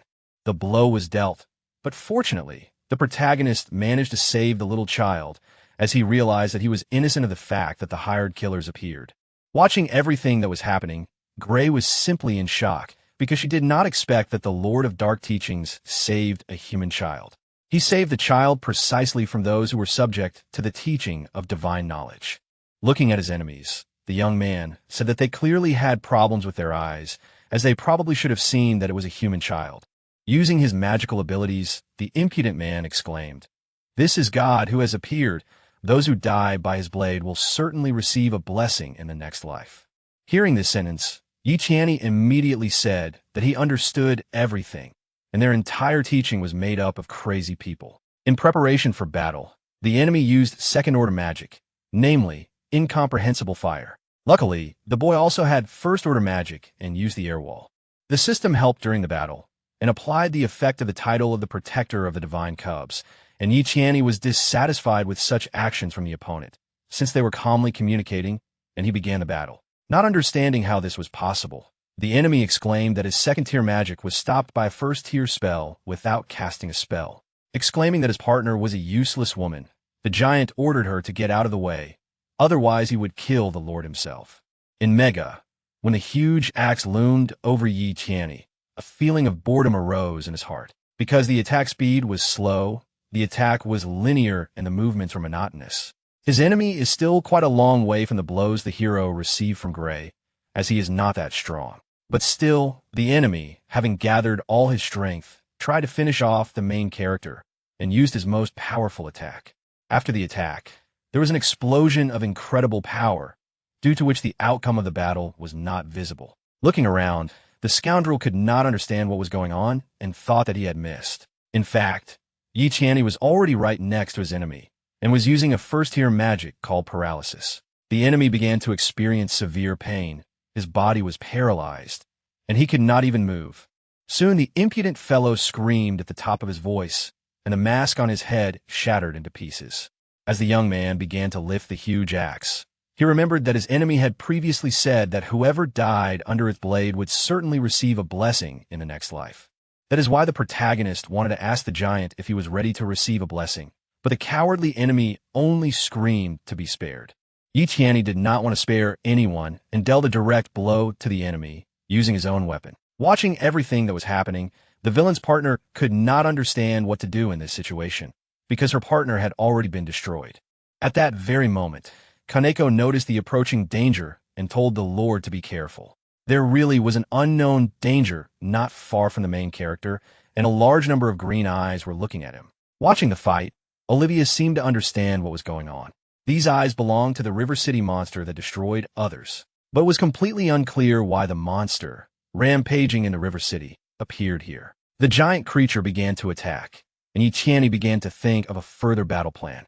In a panic, the gray-haired girl screamed that she was now using third-order magic, namely, deprivation of freedom. Thanks to these magical abilities, a giant shield was created that was supposed to contain the creature. But this creature was able to easily penetrate the magical sphere and continued moving towards its target. In an attempt to counter the creature, the girl used Fireball, Fire Blast, and Large Flame Blast. The unknown creature didn't care about it at all, and the gray-haired lady didn't understand why nothing had any effect on him. The creature began to approach the enemy and literally swallowed him, while the girl begged him not to come closer to her. Losing consciousness, the magician begged with all her might to be saved, but it was too late. Looking at the creature's actions, the protagonist immediately realized that magic was not capable of harming this creature. Meanwhile, the creature, using its vision, detected several more targets nearby. The dying husband told his wife that he should be forgotten and that he should run as fast as he could to save his child. At the last moment, Olivia apologized to her husband because she realized that it was too late to save him. A few seconds later, Olivia and Kaneko began to run away from the giant evil creature. Gray tried to hold the wall up as the building collapsed and told everyone to get out of there quickly because she was going to bury this monster. Grasping a giant stone wall, the girl wanted to perform one unusual trick. Using her physical strength, Gray easily lifted a giant rock wall and threw it straight at the monster. After the wall collapsed on the creature, an explosion occurred and it seemed that the villain was destroyed.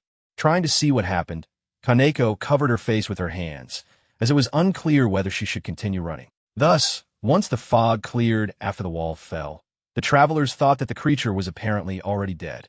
In fact, the mysterious monster was able to easily lift this wall and began to move it in an unknown direction. These actions on the part of the enemy caused great panic among the Dark Lord's comrades. The monster began to attack, and the first thing it did was hit Olivia, who was holding the child in her arms.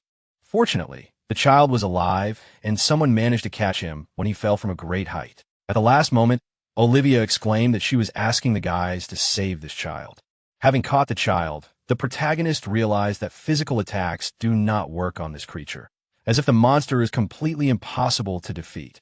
Realizing that there was no point in continuing the fight, the young man exclaimed that they needed to retreat immediately. But Kaneko, looking at everything that was happening, understood that the monster had surrounded them, and it was simply impossible to escape.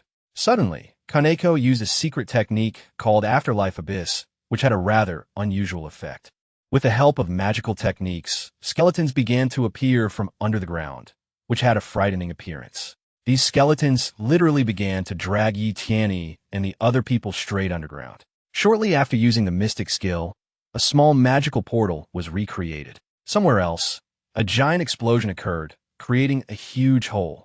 From this huge hole, skeletons began to appear again, as this ability allowed one to teleport in this way. Fortunately, thanks to Kaneko's unusual abilities, all of her allies were saved. But there was just one thing. Gray couldn't understand at all why her clothes were torn. Not understanding how this was possible, Kaneko decided to ask her partner if her body was made of iron. This question immediately caused concern in the girl, as she did not understand what was happening. As it turns out, a living person is not capable of passing through the afterlife she summoned and surviving, as Kaneko was only able to take care of protecting the baby. Well, for God, that's normal. At the same time, the young man felt guilty towards the child, since he could not save his mother. Now, the baby was an orphan again, and the main character could do nothing about it. Gray couldn't understand at all why the ruler of the Dark Teaching was so concerned about the fate of the human cub. Fortunately, the travelers were already in the river city, and thus their main task was accomplished. Sometime later, events continued in the river town near the gate. Many guards lined up at the gate, and people nearby were ordered not to break the queue. All people had to undergo a serious test. Not a single spy from the Dark Teachings would get into this city, so said the commander of the detachment of combat nuns, Lady Nanai. Kaneko decided to remind the Lord that the Fallen Sisters Union's creed was beauty and purity. With the exception of Yi Tianyi, the two of them had a sufficiently indicative level of attractiveness to pass the checkpoint. Embarrassed, the girl also decided to ask if her attractiveness level could also pass. This question angered Lola, and she said that with such pectoral muscles you can really go anywhere. Laughing, the young man exclaimed that today the girls would see and feel the manifestations of male attractiveness. Suddenly, a lot of gold coins fell from the sky. A woman standing at the entrance to the city immediately saw it and was shocked by how much gold there was. The embarrassed woman immediately decided to ask the travelers why they had come to the river city. The boy immediately replied that they had come to this city to spend money. For all the city's residents, this was undoubtedly a significant reason. The main character also said that he took his wife, daughter, and underage bride with him. All the inhabitants of the river city immediately began to bow to the travelers and greet them, and also wish them a pleasant time. The river city is home to the world's only cosmetics factory, called Unicorn. The business is run by nuns, and there is no doubt that it has investment value. The nuns also had an unusual ability. They could fly, so they flew over the heads of travelers. As it turns out, the mysterious red-haired woman has arrived to protect the city and also to find the spies of the Dark Teaching. The red-haired girl exclaimed that finding spies was not so easy and that the search would take more time. Rumor has it that all the fallen sisters in the city are beauticians, and their side business is fighting, so they are truly very peculiar people. Reflecting on what was happening, the young man realized that if they did not like to quarrel, then why, at such an aggravated period, did they decide to break off relations with Dark Torments? Turning her head, the girl noticed that same rich guy who had arrived in the city with his many wives. Having made friends, the girl decided to ask what impression the river city made on the traveler and whether he was having fun there. Smiling, the young man explained that the city was okay for now, but money wasn't spent there very quickly, so he wasn't entirely thrilled. This made the girl nervous, and she started laughing, but at the same time she wanted to kill this guy.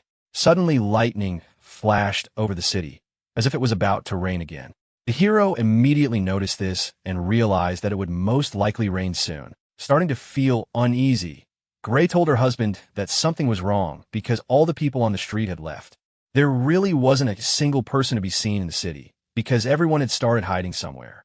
Addressing the travelers, the nuns said that they had better not linger on the street, because rain in the river city is the sorrowful cries and tears of mothers. The young man's partner immediately exclaimed that if they wanted to get out of the rain, they should find a hotel in the city center. The outcome of these negotiations will be difficult to predict, so at first the hero wanted to take the child to an orphanage. A few minutes later, the events in the River City shelter continued.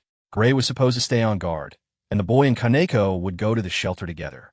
All this time, someone was watching the group of young people and thought that there could be no mistake.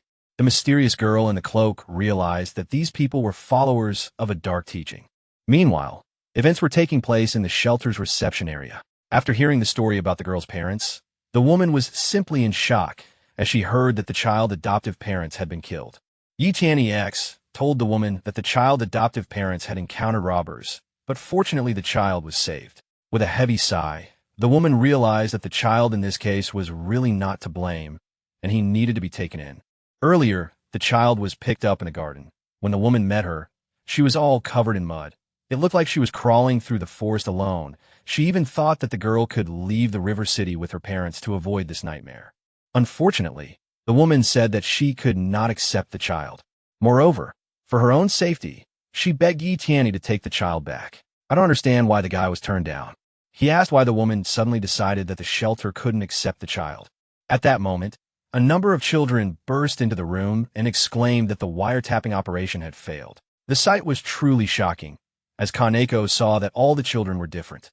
The woman felt very uncomfortable because she had to hide the fact that she was harboring a large number of other children. In fact, the shelter workers' refusal had an important reason, as the place had become the target of monster attacks. The monsters came with the rain, and every time their target is other people's children. There is probably still a terrible monster roaming the streets somewhere right now, looking for a child. However, earlier the child's adoptive mother said that suddenly it started raining heavily, but they were lucky to meet their compatriots. And the rain in the river city is the sorrowful cries and tears of mothers. Thus, the protagonist realized that the monster was probably released deliberately during the rain. Suddenly, the chandelier in the house began to reflect, as if someone was climbing onto the roof. The children immediately became very scared and began to scream in fear because they thought that the monster was already somewhere nearby. Starting to listen to everything that was happening, Kaneko ordered everyone to be on guard, as something was approaching. On one of the walls, there were traces of some invisible creature that the children were very afraid of. Each time the creature approached the children, the woman told the children to stay close to her. With every second, the monster was getting closer, and it was about to attack. Suddenly, the main character's partner noticed that the monster was already here and asked everyone to be careful. The evil monster had an unusual ability. He could see even in the dark, so he attacked completely unexpectedly. Kaneko immediately took a defensive stance and used the underworld barrier to protect the innocent children. Suddenly, the girl realized that she could not interact with magical energy, but there was no forbidden space for magic here at all. At that very second, Kaneko realized that the monster had probably already absorbed them, so she couldn't use her magical abilities. This is what happened, as the children began to scream through the strange projectiles, asking their grandmother to save them. The monster devoured absolutely everyone else, and they could no longer exist in the real world. Yi Tianyi took action and shouted at Kaneko not to get distracted as she was still outside the monster. During the attack, the protagonist had an incredibly strange feeling, as if he too had been swallowed by the monster. In fact, this terrible monster swallowed up the entire building, trapping everyone. The frightened children did not understand what to do in this situation and simply continued to scream, since there was no other way out. Suddenly, not far from the place where these events took place, someone began to appear. It turned out that it was the overlord of the leader of the Fallen Sisters Union, a girl named Leah. Looking at this woman, the young man did not understand why she had come here, as if everything had been planned exactly this way. The boy had previously recalled that the Fallen Sisters Union branch essentially wanted to separate from the rest because they were being crushed by exorbitant taxes, and in fact, it was simply an economic problem, so simple negotiations would be enough to resolve the issues. But it was probably all a mistake, because now the Dark Lord's life was in danger. Leah gradually began to move closer to one of the children and seemed about to touch him. At that moment, the boy remembered how Olivia told him to try his best to take care of her child. This incident made Yi Tianyi feel very scared because he didn't know what Liao was going to do with the child. Feeling intense rage, the the young man shouted at Kaneko to attack him as quickly as possible with all her strength. Without feeling any pity, the girl exclaimed that he had asked for it, but then it would not be her fault if he really died. This magical attack was indeed very painful, but fortunately, the hero had an incredible gift, thanks to which he was able to recover. Suddenly, the system reported detecting multiple physical ruptures, and death resistance was activated at 200%, with priority given to restoring vital organs. Seeing this announcement, Yi Tianyi was at a loss because he first needed to recover his arm. The system explained that the process of necessary changes had begun, and the restoration of the left hand was almost complete. Having started to attack, the protagonist shouted at Leah to stay as far away from the child as possible. The demon god strike was aimed straight at Leah, who had no idea how much power the Dark Lord possessed. After performing a super powerful blow, there was an incredible explosion, after which it was not visible what happened to the leader. This magical explosion was visible throughout the city, and all the residents began to panic. The nuns even decided to organize a general gathering in the direction of a shelter, since there was a battle going on there, and the entire territory had to be cut off. The explosion destroyed half of the building, but fortunately, Kaneko and Yi Tianyi definitely survived. The girl was shocked by the Dark Lord and realized that he was truly a fool, because in a little while he would die. With all his might, the young man begged his subordinate not to let him lose consciousness, otherwise the recovery process would slow down. However, Kaneko realized that losing consciousness was the brain's mechanism for protecting the mind. These words made the boy laugh, because he still had to protect this annoying little devil. Feeling furious, the girl, perplexed, decided to ask why it was necessary to go to such extremes. Suddenly Gray shouted to his nuns to surround them on all sides, and now they were surrounded. Yi Tianyi immediately became nervous as he couldn't figure out what to do in this situation. At that very moment, a strange nun approached the representatives of the dark teaching and addressed them, saying that they needed to follow her. Of course, this was quite strange for the travelers, but they understood that there was simply no other way out of this situation. This nun's name was actually Melody. She was from the Union of Fallen Sisters and was connected to the Dark Lord. Sometime later, they all arrived at the safe place, and Melody wanted to take them inside. The place they arrived at was simply amazing, as it had a rather unusual name. It turned out to be a massage parlor, a place where a man could let off steam. The sign was indeed obscene. On the other hand, Yi Tianyi has quite a lot of it, which would perfectly suit his current image as a cable guy with several wives. Moreover, it would be perfect for them to explain what they were doing in such a remote area. Thus, Kaneko continued to follow the plan and understood that it was necessary to act, as the Lord said. A few minutes later, the events in the massage parlor continued. Looking at each other, Melody began to listen to what the mysterious girl with ears would tell her. Kaneko said that she is an elder of the dark teachings, and these two are her subordinates, so Melody could discuss all matters with her. Fortunately, few people know the face of the Dark Lord, otherwise he would have been exposed immediately. As soon as the strange nun began to speak, some strange actions began to occur. The girl's alarm clock decided to hit her and then screamed that this ugly girl needed to take her medicine. This sight was truly shocking, as it was the first time Yi Tianyi and his subordinates saw that the alarm clock could be alive. Feeling awkward, Melody apologized, saying that she would soon return to normal life. On the table near the girl lay a lot of pills, some for the liver, others for cleaning the eyes, others for facial care, others for whitening teeth. The next pills were intended to slow down aging, as well as growth and against tooth loss. By the way, Melody added that these are her own developments, and if someone wants to buy the pills, she could provide a 10% discount. Not understanding why there were so many pills, Gray decided to ask the girl why she was taking so many medications. At that very second, the interlocutor began continuously pouring pills directly into a glass of water. After that, she drank absolutely all the supplements that were on her table. Laughing, Melody explained that her illness is a deformity and is very difficult to treat. After coming to her senses, the girl said that she wanted to introduce herself again and said that her name was Melody and she was the deputy head of the Fallen Sisters Union. This name shocked the interlocutors, since the position of a deputy in the trade union was supposed to be determined by an attractiveness index. The frustrated sister said she was seeing those looks from her interlocutors again because she knew she was not attractive enough to be an MP, but she was working hard to treat her illness, and if she disappointed them too much, she might put on a mask. Kaneko decided to stop her monologue and said that now is not the time for her mental trauma, because they need to figure out what is ultimately happening with the alliance of fallen sisters, and where this monster that attacks others came from.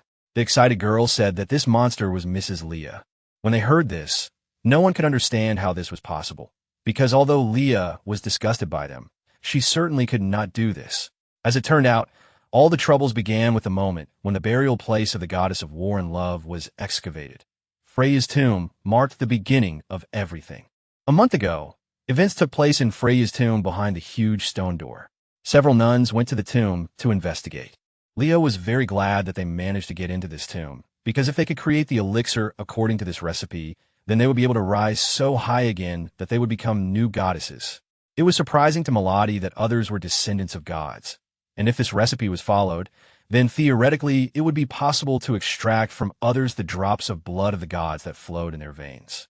But due to the unusual recipe of the potion, it was obvious that many innocent lives would have to be sacrificed for its sake. In fact, it didn't matter to Leah, because the death of others in exchange for eternal peace for their order, if she was forced to choose 1,000 times, she would still make that choice. Looking at Melody, Leah asked her if she would go with her if they had to go down to hell. Feeling uneasy, the girl lowered her eyes and said that she agreed. At that moment, for the sake of Lady Melody, she agreed to become the enemy of the whole world. My sister immediately tried to improve the formula of this recipe, and the girl's goal was to find a way to avoid casualties, but at the same time preserve the effect of the elixir. But Lady Leah did not want to wait any longer. Leah locked herself deep in the tomb, and then the monster was released and went on to kidnap others. The elixir she took had a will of its own and completely controlled her. So, all this was for the sake of becoming a goddess. For this, Leah sacrificed the lives of innocent people, and all this was done with such pomp. That's why allowing the Union to become part of the Dark Doctrine was their worst decision ever. But Melody was against these words, since her sisters were right. Having chosen the pursuit of beauty as their ideal, the human teaching of divine knowledge did not accept them. And having entered the dark teaching, they were subjected to endless pressure. Because of this, the girl did not understand whether the dark teaching could really live without fear, whether it was thanks to its master, who had no equal, and even exterminated more people than others. Hearing this, Kaneko immediately wanted to attack her interlocutor, as she was very angry. Fortunately, the main character stopped her and decided to ask the girl why she needed them. As it turned out, Melody wanted others to go to the tomb with her, and it helped her save Leah from the control of the elixir.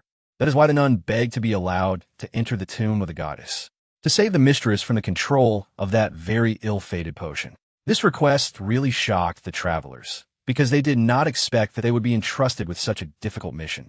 Suddenly, someone started knocking on the door with all their might, shouting that it was a routine inspection. Bowing her head, the girl said that she was just a laughingstock with no real power. Although the main character previously thought that the girl was the deputy head of the Fallen Sisters Union. Soon the nuns could not stand the fact that the girl did not open the door for a long time and decided to enter themselves. But what they saw really shocked the inspectors, especially the red-haired girl. Finally, the nun saw Yi Tianyi in front of her, who was bathing in a hot spring with his 2 wives. This whole situation made the nun very angry, as she did not understand whether the young man was really hiding here for this purpose. As if nothing had happened, the guy explained that he simply decided to spend some money on a massage and a bath, and did not see any problem with it. The embarrassed girl explained that, of course, it was not a violation, but it was not necessary for everyone to be in the same bath together. The smart young man said that taking a bath and massage in this way saves money and is quite chaste. This impudent man angered the nuns. They literally became angry because they understood that this man was right. Melody told Nana that she was interfering with the work of her massage parlor. In fact, the red-haired girl really didn't understand why Lady Leah chose her as her deputy, because she considered her unworthy. Having completed their inspection, the nuns immediately locked the door, as they had nothing more to do in this establishment. The confused boy thought that now his innocence was lost forever. Bowing her head, Melody decided to tell her that Lady Leah's sacrificial formation would take place tonight, and it would be difficult for others to leave the city. So it was necessary to quickly decide whether Yi Tianyi would go with the strange girl. Meanwhile, the alarm clocks started working again, and, hitting the girl, let her know that it was time to sleep during the day. The girl immediately lost consciousness from such a strong blow. Fortunately, the alarm clock really worked well. Gray immediately became worried about her friend because she realized that she was only wearing a towel and it could come undone. Meanwhile, Kaneko thought that she definitely needed to go on this trip.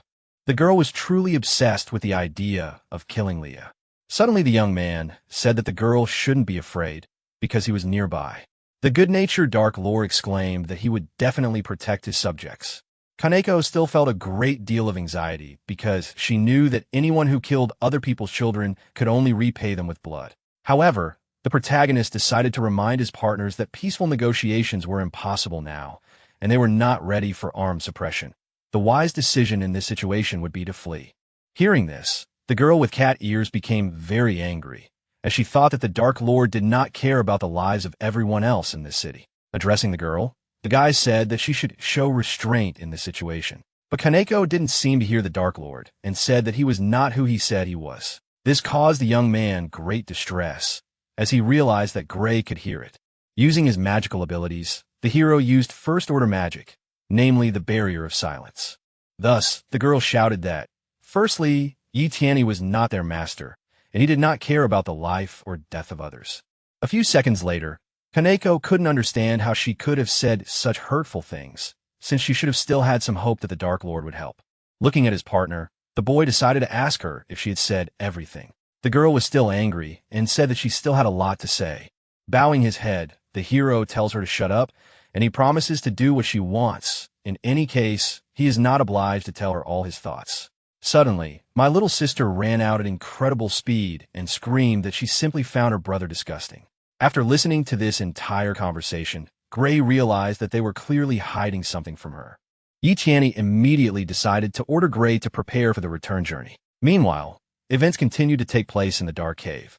Leah was very happy about what happened today, because her cherished wish was able to come true. Sometime later, the events continued on the outskirts of the hills, where there was a huge number of soldiers and their leader. One of the soldiers turned to Lady Valkyrie and said that most of the knightly regiment had finished mustering, and the city's heresy could begin to be destroyed at any moment. Valkyrie at that moment ordered the recapture of Lady Freya's divine tombstone, as well as the eradication of blasphemous heretics. All the soldiers immediately exclaimed that he did not agree to carry out any orders to eradicate heretics. At the same time, nearby, the main character and Gray were shocked by what they saw. It turned out that there was a cow standing not far from them, which was also shocked to see so many people. Looking at a cow's udder, no one knew what to do with it. Our people believed that the cow had to be used in order to survive. An excited Gray exclaimed that they would have to trust their baby's instincts to get milk. The hero considered this statement reasonable, but the girl simply did not want to squeeze the cow's udder. The baby was also feeling quite restless because he wanted to drink milk, but not in this way. Suddenly a farmer came up. He was very angry because he saw two perverts doing something strange with his cow. Looking at the man, no one understood what to do in this situation because it all looked really very strange. Having grabbed the child, the travelers immediately started to run, since they were now in danger. Several hours passed, and events in the city continued to occur. The happy girl was glad that they could buy food with their own money. At that very second, the young man pressed the girl to himself. Since they were a married couple, they needed to pretend that they were in love with each other. Gray felt very uncomfortable as she was pressed too close. At the same time, the protagonist continued to think that Leah's fall, as well as Freya's tombstone, the potion of the active god, all this news was unexpected, but something else worried him. The nun also said that the rest are actually the descendants of the tanks. In theory, if you follow this formula, you can isolate the liquid blood of the gods from the body of the rest. After all, if the rest are really the descendants of the gods, it is then quite incomprehensible why a religion of all vision, which praises itself for being created by one, cuts flesh and blood under his rule. There should be an incomprehensibly large conspiracy theory behind it. Addressing his master, Gray said that he should be able to easily defeat the leader of the fallen sisters, and it would be a bad idea for Kaneko to go it alone. Hearing such a statement, the young man thought that perhaps Gray had begun to doubt his own strength, as if he had given himself away, which was why he said that in the real world, even if you defeat the demon queen, it won't make you happy. Feeling anxious, the girl wanted to understand whether their problems would really not be solved if they killed the enemy leader. In fact, all the girl saw on the street was the future that the Dark Lord wanted to achieve, a world in which humanity and others could exist in harmony. Now Leah is not his enemy, and, as with humanity, he stands up against the world's evil prejudices towards others. Gray even began to wonder if this was really the demon lord who killed without even blinking an eye, and she had a rather strange feeling. It felt like the world had become better off with the existence of the demon religion. Not to mention, Yi Tianyi was indeed right about many things. Suddenly, Gray saw some very unusual flowers nearby, and a butterfly was sitting on one of them. It turned out that it was the Fengui chrysanthemum that Kaneko loved to eat the most. Kaneko is truly a unique individual, and her diet is also impressive. Feeling sad, Yi Tianyi told Gray to help Kaneko, and no matter what happened, she had to bring back this wayward girl.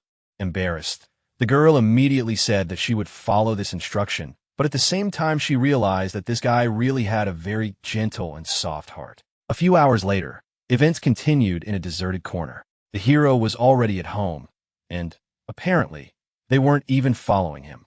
Looking at the spider, the young man asked if Bane Emmy was in contact with him. Smiling, the obedient maid said that she was in touch with her master. Bai Ying's field of vision never left the Dark Lord as she used the Demon Supreme religion. Hearing the voice of the Lord, Jalea was also very happy and said that if she were not in sight, she would like to just hold on to his body without breaking away. Feeling intense disgust, Bane exclaimed that Jilia's saliva had gotten right into her eyes. The young man decided to calm the girls down and said that they should not create problems, but only communicate important information. As it turned out, the Lord's fears were justified. The knights of all the visions had already gathered outside the city and were following the Valkyrie. The protagonist didn't even panic and said that there was no point in his subjects panicking either, and let Qi Yinlian bring this thing to distract her. But whether Qi Yinlian would be ready for this was already in question. Hearing that he was being asked to distract Valkyrie, the boy immediately became happy. Grabbing the head of one of his enemies, Qi Yinlian decided to ask if they were really going to drag that Val head to lure Valkyrie. Suddenly, a young man approached Bane Emmy and said that he might be deceived and used in the future, but it actually enlivened him and made his life less boring. Meanwhile, events continued to take place near Freya's divine tombstone. One of the nuns sat nearby, as if drugged by some poison.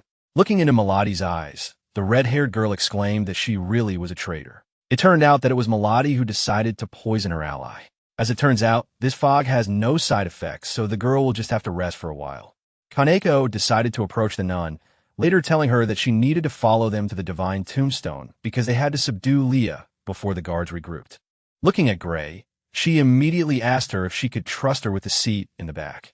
The brave girl replied that her muscles would help her and no one would be able to interfere in this battle. As Kaneko continued to fight, she thought she had challenged the Dark Lord, but he still sent his bodyguard to her, and this man really does act like a true lord. At the same time, the Valkyrie Knights raised their swords and wished to fight for the almighty Odin to cleanse these decaying lands.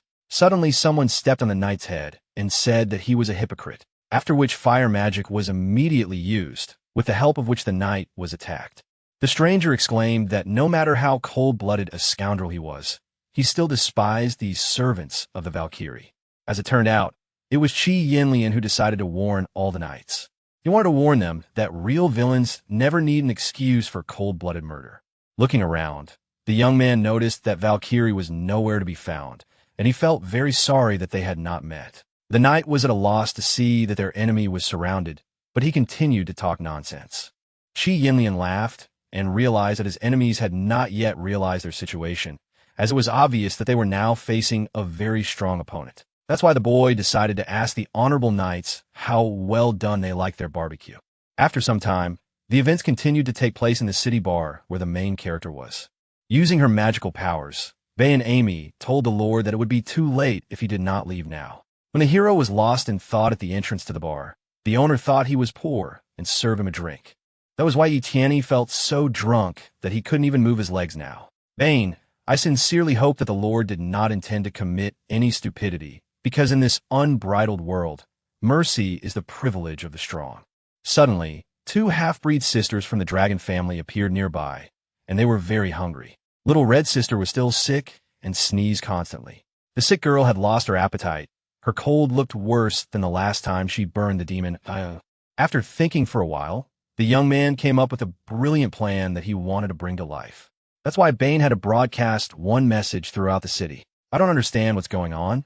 The servant decided to find out what the Lord really wants to do. It turned out that the boy wanted to introduce himself as the father of the little demon. The main character was holding ground pepper in his hands, which was also part of the plan. First, Yi Qianni deliberately dropped the pepper directly onto his younger sister who was standing next to him. This hot ground pepper fell right on my little red-haired sister, who didn't even suspect a thing. Picking up the child, the hero exclaimed that it was his child who had knocked over the jar of ground pepper.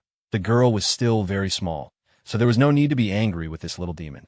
Because of the pepper, Little Red Riding Hood began to choke, and she really wanted to sneeze. The pepper getting into her nose caused an explosion of incredible proportions, and fire burst out of the girl's mouth. So the sisters were in trouble again, and for this their mother could very well eat them alive. Bowing his head, the Lord exclaimed that Bane needed to act. The determined girl said that the Lord must know that she would lose contact with him for some time if she did all this. As it turned out, the plan was to send out a notice throughout the city that a fire had started and the city needed to be evacuated immediately. At that moment, the entire city's internet reacted, transmitting these words. The smart guy immediately ran away from the creature and said that he would blend into the crowd and run away. But what the hero saw next simply shocked him, because he did not expect to see anything like that. It turned out that the monster was right next to him, and it was completely unclear how he ended up there. The demonic creature literally began to consume the young man, not giving him the opportunity to even begin to fight. A moment later, the demon completely absorbed the protagonist, and now he teleported somewhere. During the absorption, Yi Qianni was unconscious and did not understand what was happening. As soon as the teleportation happened, the boy began to look around and realized that they were inside a divine tombstone. Also nearby was Kaneko, who was unconscious due to being encased in a magical shell. Gray was also unconscious and unable to fight as she was badly wounded. The worried hero immediately decided to ask the girls what happened to them. The nun was also wounded and begged for help, as she too could no longer fight. Looking around, the young man couldn't understand what the hell had happened here. To understand what happened, let's go back an hour to when the Kaneko trio successfully slipped inside the divine tombstone. Mrs. Leah was right in the center of the room and seemed to be unconscious. The nun suggested that if they got closer and used some of the enchanting mist, it might work, and then they would find a way to break the barrier. Gray also wanted to use her fist to drive the explosion into the ground, and the barrier, which would lose power, would collapse immediately after. But if they take the opportunity to summon this monster, it will be able to destroy them during the battle. Kaneko immediately asked her partners not to worry, as the road to the underworld had long been paved. At that very moment, Kaneko's magical abilities began to manifest at the girls' feet. No one could figure out what it was, as it seemed like Kaneko was their ally, but for some reason, she was using magic on them. Looking at Kaneki, Gray thought that the Eternity Orb was a type of magic that only gods could use, so it was basically impossible for him to have such power. The devoted servant began to repeat the same thing, that she must behead everything that threatens the Lord. She must fulfill the meaning of her existence. In the end, this is true redemption, even if it means the end of Kaneko's future. The remnants at that moment, the residual image of the underworld, summoned into this world. Time, space, and magic instantly stopped. Sober minds are stuck in mortal flesh, without movement. Only the master who rules the kingdom can act freely. Soon after, Kaneko decided to attack Leah from behind while she was unconscious as an act of mercy towards her. Even with the opportunistic ruined kingdom, she couldn't deal with it now because the enemy's energy was really strong. The magical powers were successfully used, and it seemed that Leah was destroyed. I feel guilty, the girl apologized to Melody, trying to say later that for Leah, this was her salvation. Suddenly, Gray noticed the enemy and immediately ordered Kaneko to turn around. Unfortunately, it was too late, and the monster literally swallowed the girl. Thus, after being absorbed, Kaneko was unable to move at all and seemed to be in trance. Trying to save his partner, Gray first insults her, shouting that she will help now. But it was too late, as the Great Lord's ally was also attacked. It turned out that it was Melody who carried out a sudden attack directly on Gray. Gathering the last of her strength, the brave girl pushed the impudent nun away, as she could not tolerate such betrayal. The dagger that was used to poison Gray was soaked in poison, which is why the girl understood that she would hardly survive. After the blow dealt by Melody, She was also very seriously injured but still alive. The alarm clock suddenly came to life and started laughing, and Melody became even more frightening. At that very second, the girl summoned some strange creature, very similar to a robot. This robot literally began to restore the girl's vital signs, and she did not expect at all that she would be the last survivor. Just as Melody stopped, Yi Tianyi appeared. This shocked the nun, as she did not understand where this guy even came from. The restoration of her flesh had only temporarily alleviated her condition, and now she was incapacitated, making it impossible to fight. So the girl decided that the best thing to do in this situation would be to show that she was incapable of fighting. Not understanding what was happening, the hero thought that Melody was attacked by Leah. Suddenly the nun exclaimed that it was really her. A sudden attack immediately followed, and Melody took out a syringe with unknown contents and was about to inject it directly into Yi Tianyi. Seeing the girl attacking, the young man thought that she wanted to kill the child in his arms, and if he exposed himself, something terrible would happen to him. The boy decided to save the child, so the syringe hit him right in the arm. For this reason, the entire contents of the syringe were injected directly into Yi Tianyi's body. Due to poisoning by an unknown substance, the young man began to lose consciousness. All these events made Melody laugh a lot, as she had planned it all from the very beginning. The nun sincerely believed that she was surrounded by idiots. She meant the head of the fallen sisters Union Leah, the protector of the demonic religion Kaneko, and the bodyguard of Lord Grey, and of course the unknown guy. Realizing that he was facing an enemy, Yi Tianyi felt powerless as he realized that he couldn't do anything about it since his body had weakened. At this point, Melody continued to laugh only because she had defeated her enemies with her intelligence. Turning to the boy, the nun decided to ask why he had to return. Touching his face with her hand, she exclaimed that he should run away because Yi Tianyi was the only one she didn't want to harm. A few hours ago, a young man was looking at a rather unusual medicine.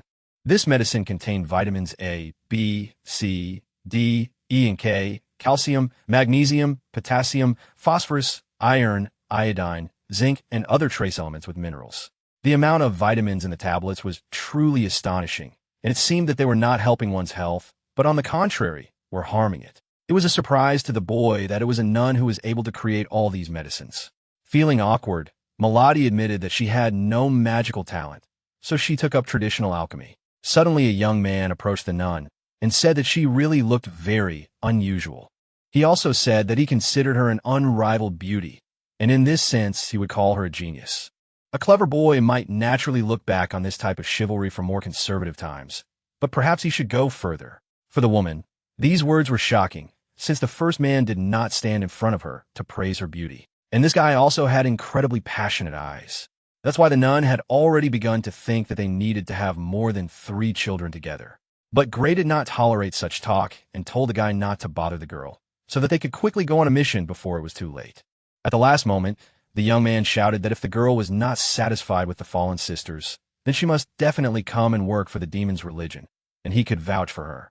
Smiling, Melody thought that if this guy had appeared earlier, then perhaps she would have stayed with him. Returning to the events taking place in the present time, Melody asked her lover if he thought it was right to forgive her, because after the worst happens, she will agree to whatever Yi Tianyi wants. A girl in love will even be ready to raise his child from another woman, and all this will only be possible if Yi Tianyi promises Melody to have several children with her. After listening to this girl, the young man began to understand that something was clearly wrong with her, but at least she did not know about his real identity. Experiencing the painful sensations after the poison, the hero, with his last strength, asked his interlocutor what would happen if Leah was not stopped. It turned out that Leah had actually been dead for a long time. She had died at the hands of Melody. This statement was truly shocking, as Yi Tianyi never thought that Melody was capable of such a thing.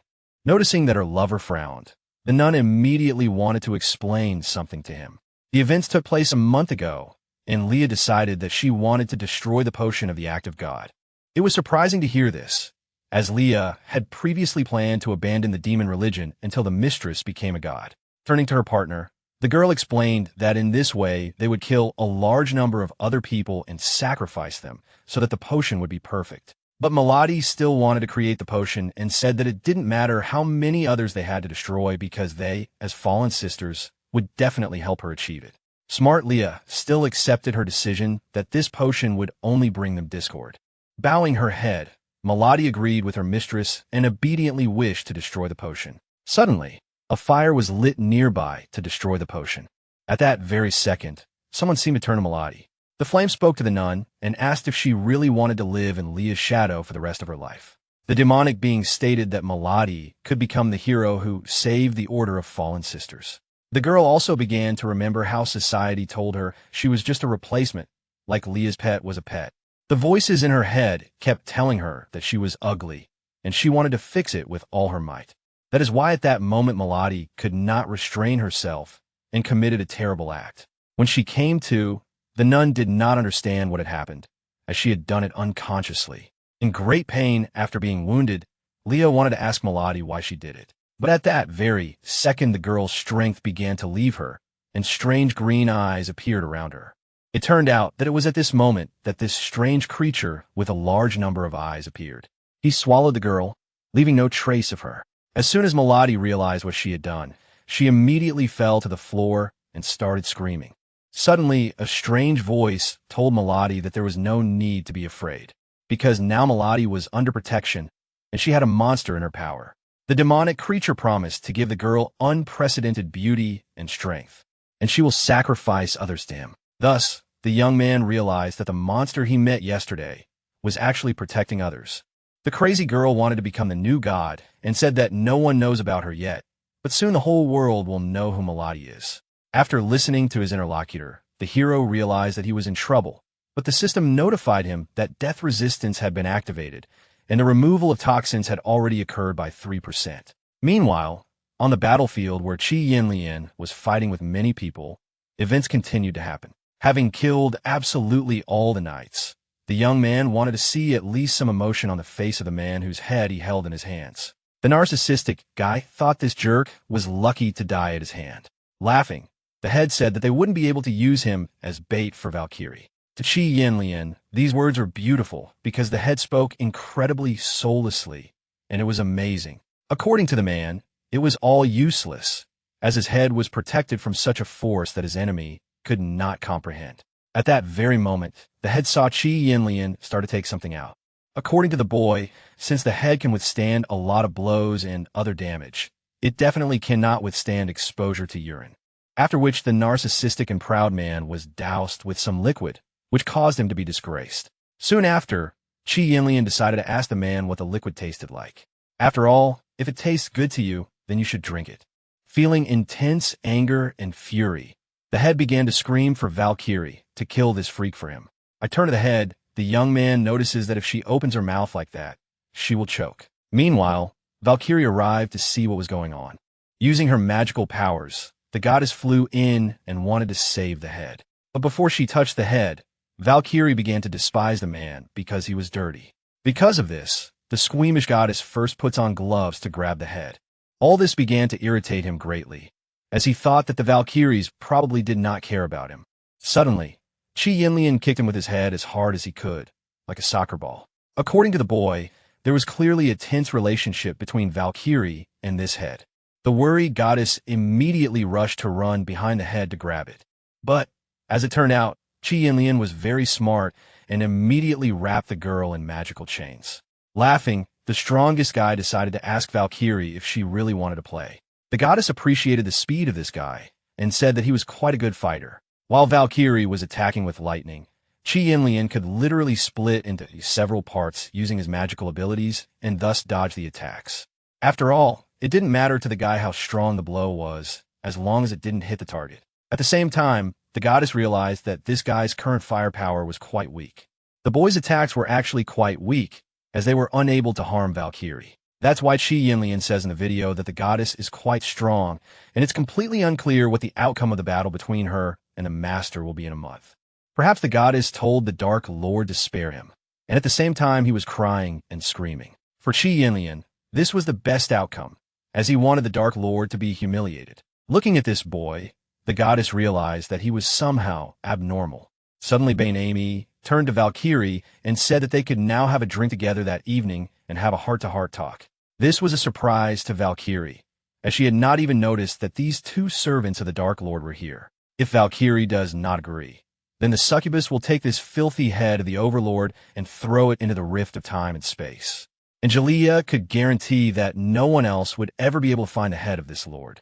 The frightened Lord Vala began to scream that he had been imprisoned for so long that the 9 kingdoms had also been destroyed in the chaotic space, and he would indeed not be able to return from this rift if he fell into it. The succubus didn't like the dirty guy's chatter and ordered him to shut up. Feeling dissatisfied, the goddess realized that her plan was completely ruined. Meanwhile, Melody realized that Valkyrie was definitely late, and this guy from the all-seeing cult definitely had something to do with this funeral. After all, she is the creator of the Valkyries and the wife of the divine King Odin Freyr. Suddenly, Yi Tianyi began to apologize for Valkyrie not showing up tonight. Not to mention, one of his arms had already been restored. Hearing this, Melody could not understand what the guy was trying to tell her, because she did not understand what he could do with one working hand. Laughing, the boy exclaimed that this hand could literally kill. Thanks to this unusual trick, the system activated the detection of fatal damage. Cells were restored throughout the body, and negative consequences were eliminated. Using his restored strength, Yi Tianyi apologized to Melody, as her scheming should have ended at this moment. Unexpectedly, the nun used the blood purification form activation. These magical abilities were indeed quite unusual, as a huge ball of dark energy would appear during the blood purification. The entire city was literally absorbed by Melody's magical abilities, and now she wanted to show her true power. You point out, "Oh, come on," some residents started to feel dizzy and thought that something was wrong with this city. Even the sisters, who were descendants of dragons, initially lost consciousness because the magic was too strong. As it turned out, the ceremony prescribed by God had begun, and now no one could stop anyone. Melody began to fly with the help of magical abilities, and exclaimed that now there was no such person who could stop her. At that very second, the girl's appearance began to gradually change, and the main character watched everything that was happening. Having changed her appearance, Melody became much more beautiful and turned to her lover. The girl sincerely wanted to know if Yi Tianyi liked his new wife. According to the guy, everything looked very bad, and it was completely unclear why the girl's aura became similar to Valkyrie's. In fact, it was a mask that appeared on Melody's face. Realizing what was happening, the young man began to shout for the nun to stop immediately, because this potion was not as simple as she thought. Touching her face with both hands, Melody began to scream that she did not believe in this, and right now she had changed the appearance of her face and would soon become God. The villainess burst into tears and could not understand why she could not win the man's heart so easily. The living alarm clock told the girl that she was now okay, but the problem was clearly something else. That's why the girl decided that she should think it over carefully, because she needed to understand what exactly was the cause of her suffering. After some thought, the alarm clock suggested that the problem might be quite unusual. After all, the problem may be that both the husband and the child are to blame, even if they are women.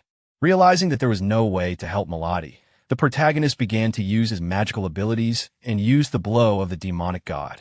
Unfortunately, when carrying out the attack, the system issued a message stating that the divine power reserves were insufficient and it was impossible to carry out the attack. This outcome of the attack was quite dangerous, since Yi Tianyi no longer had an attack capable of defeating such a strong opponent. As soon as the enemy saw that the hero was weakened, she immediately used her magical abilities and dealt a direct blow to the young man's body. During the strike, the death resistance system was activated and a new divine power was registered, which was also used to absorb and enhance the ability.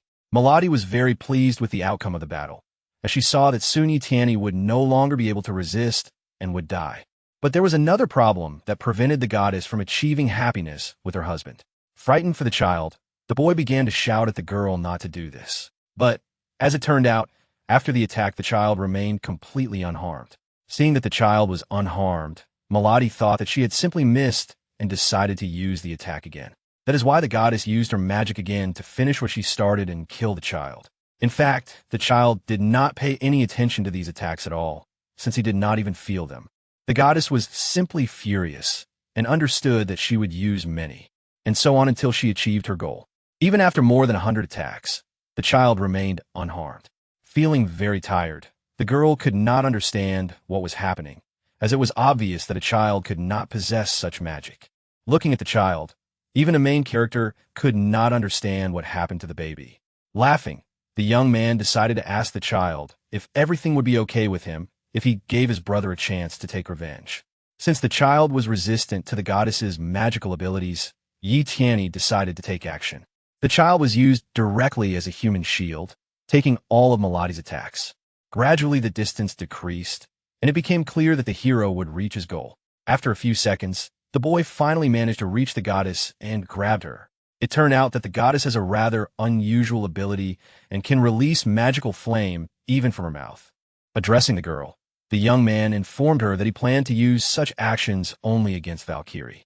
The first order was healing magic to awaken mutual feelings. This magic was indeed unusual, as Melody was supposed to fall in love with Yi Tianyi. But the kiss turned out to be difficult. It turned out to be fatal, since after it the main character could not get out safe and sound.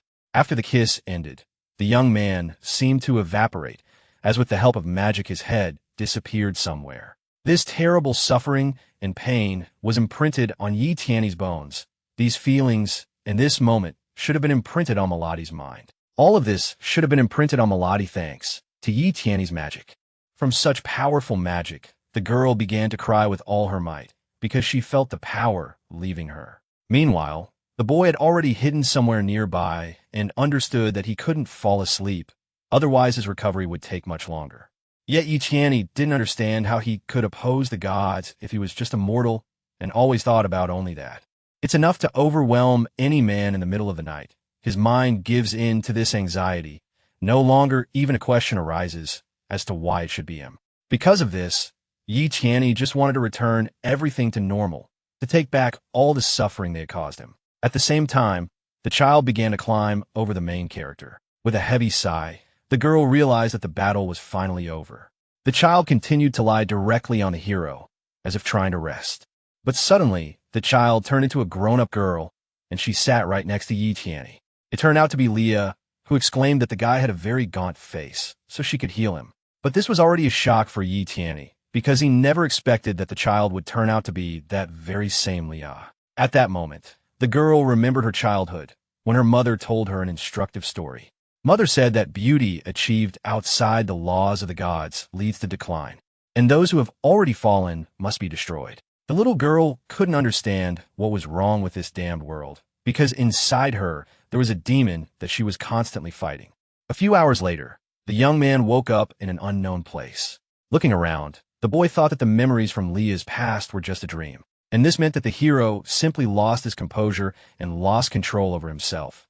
Suddenly, Yi Tianyi saw Leah in front of him, although he remembered that there was only a small child with them. Leah noted that the guy needed to be quiet, otherwise he might wake everyone else up. Kaneko and Gray were lying next to them, looking very tired and sleepy. The sweet girls continued to sleep peacefully, as if they really needed it. Soon after, the boy realized that he had probably lost some of his precious memories and wanted to ask Leah to remind him of what had happened. Looking in the mirror, Yi Tianyi saw that his head was now a skull. This caused the boy to panic, as he did not expect his head to recover so quickly. After thinking for a moment, he remembered that he had no control over his self-destruction, and it had actually killed him. Leah immediately thanked the hero for his kindness, because he was able to absorb all the sacred power, which would have been enough to destroy the entire city. To stabilize his body, which had stopped falling apart, each of the girls helped him and sucked out this power of hers, moving it into themselves. The boy still didn't understand what Leah was talking about, but he wanted to ask her if she wanted to return the fallen sisters to the demonic religion, even after all these misunderstandings. As it turned out, the leader of the fallen sisters agreed, but she had one request. Falling to her knees, the girl asked for mercy from Melody, saying that in exchange, she could give her life as retribution. Melody immediately decided to stop the hostess, declaring that it was only her fault and that Leah was not guilty of anything. The girl burst into tears and admitted that she was the only one who should be punished. Suddenly, someone began to enter the room abruptly, and for this purpose the door was opened. Many of the fallen sisters stood up for Leah because they didn't want her life to be in danger. The red-haired girl said that if Yi Tianyi needed to vent his anger, he could use her life. Olivia screamed for no one to try to harm her little girl, even if she grew up overnight. Not understanding what was happening, the protagonist shouted for all the girls to get up off their knees, as they call themselves fallen sisters. In fact, the young man suggested that the girls call themselves fallen sisters because they are not afraid of death, striving for beauty. After bowing to the girls, he also admitted his guilt, as he was a member of a demonic cult that had deceived them all. Kaneko watched all this and was shocked that the patriarch would speak in such a way. Laughing, Bei and Amy exclaimed that this guy really knows how to speak in front of an audience. Meanwhile, the Dark Lord thought that he had just recovered, and his brain cells had not yet fully recovered, which is why he was unable to maintain speech. After thinking for a while, the boy decided to say that the sisters themselves should know how best to live their lives. Because when a person looks back on the past, he should not feel regret for the years he has lived or shame for his passivity. Thus he can say to himself, taking a deep breath, that he has spent his whole life and energy on the most precious cause of all, the great controversy for the future of the whole world. None of the girls understood a word, but they realized that the whole story was simply wonderful. Jalea decided to decipher what the patriarch said, because he said that past agreements should be canceled, and there is no need to invent anything for yourself, and not to worry, because they all have a future from today and forever. Thus, each of the girls present wished their patriarch long life. Even Gray understood that the great liberation of humanity was a great goal. Turning to Melody, the young man asked if she really wanted to atone for her guilt, since for this she could work for him, and the girl immediately exclaimed that she would serve the Dark Lord for the rest of her life. Suddenly, Leah, in exchange for kindness, can now be considered the property of the patriarch. This statement was truly shocking, as the guy had never heard anything like it before. Well, the other girls were against this outcome of events, since the Dark Lord already had his own wards. Having realized his fate, the young man realized that girls constantly want to take advantage of him. After a few days, the boy completely regained his true appearance. Looking at his face, Yi Tianyi was simply happy because before he only had a skull. Qi Yanlian suddenly appeared next to him and thanked Yi Tianyi for his help. After all, there's even some divine power running through this boy's veins.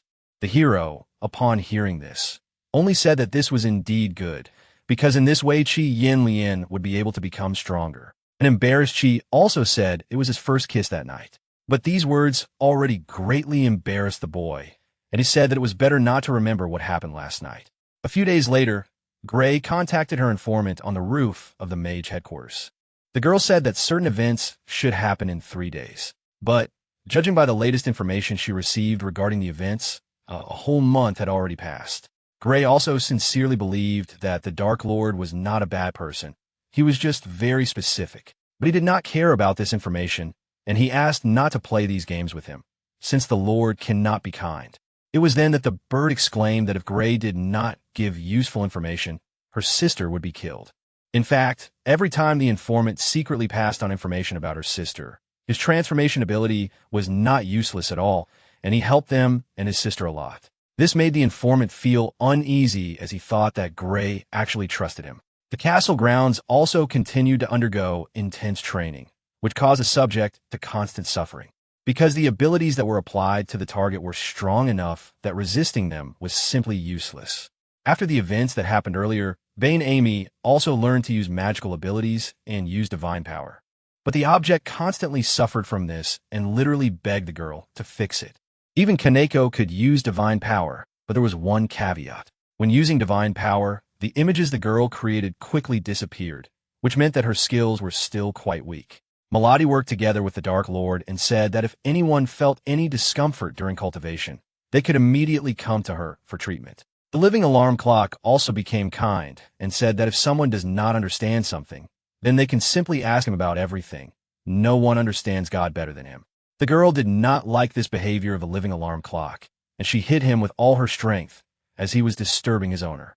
Now the alarm clock felt humiliated because before it beat Melody, and now she beats it. Thus the question of the nuns was finally resolved, and everyone gained divine power. The protagonist at this time thought that the demons could unite with the nuns to create a cluster effect. At that very moment, Jalea ran up to the Lord because she wanted to tell him something. The girl was incredibly happy that thanks to the Dark Lord, everyone received a source of divine power. That is why the good-natured lady asked the young man if he could help her with the cultivation of the land that evening. Hearing this, all the girls also exclaimed that they also wanted to improve their abilities. Unfortunately, Yi Tianyi was forced to refuse and said that he couldn't do it today, because, according to Leah's research, further physical contact with him will not contribute to their development. Although there was still half a month left before he could begin cultivating, Yi was already looking forward to using his old methods. Sometimes, disputes arose between Lia and Yi, causing them to quarrel frequently.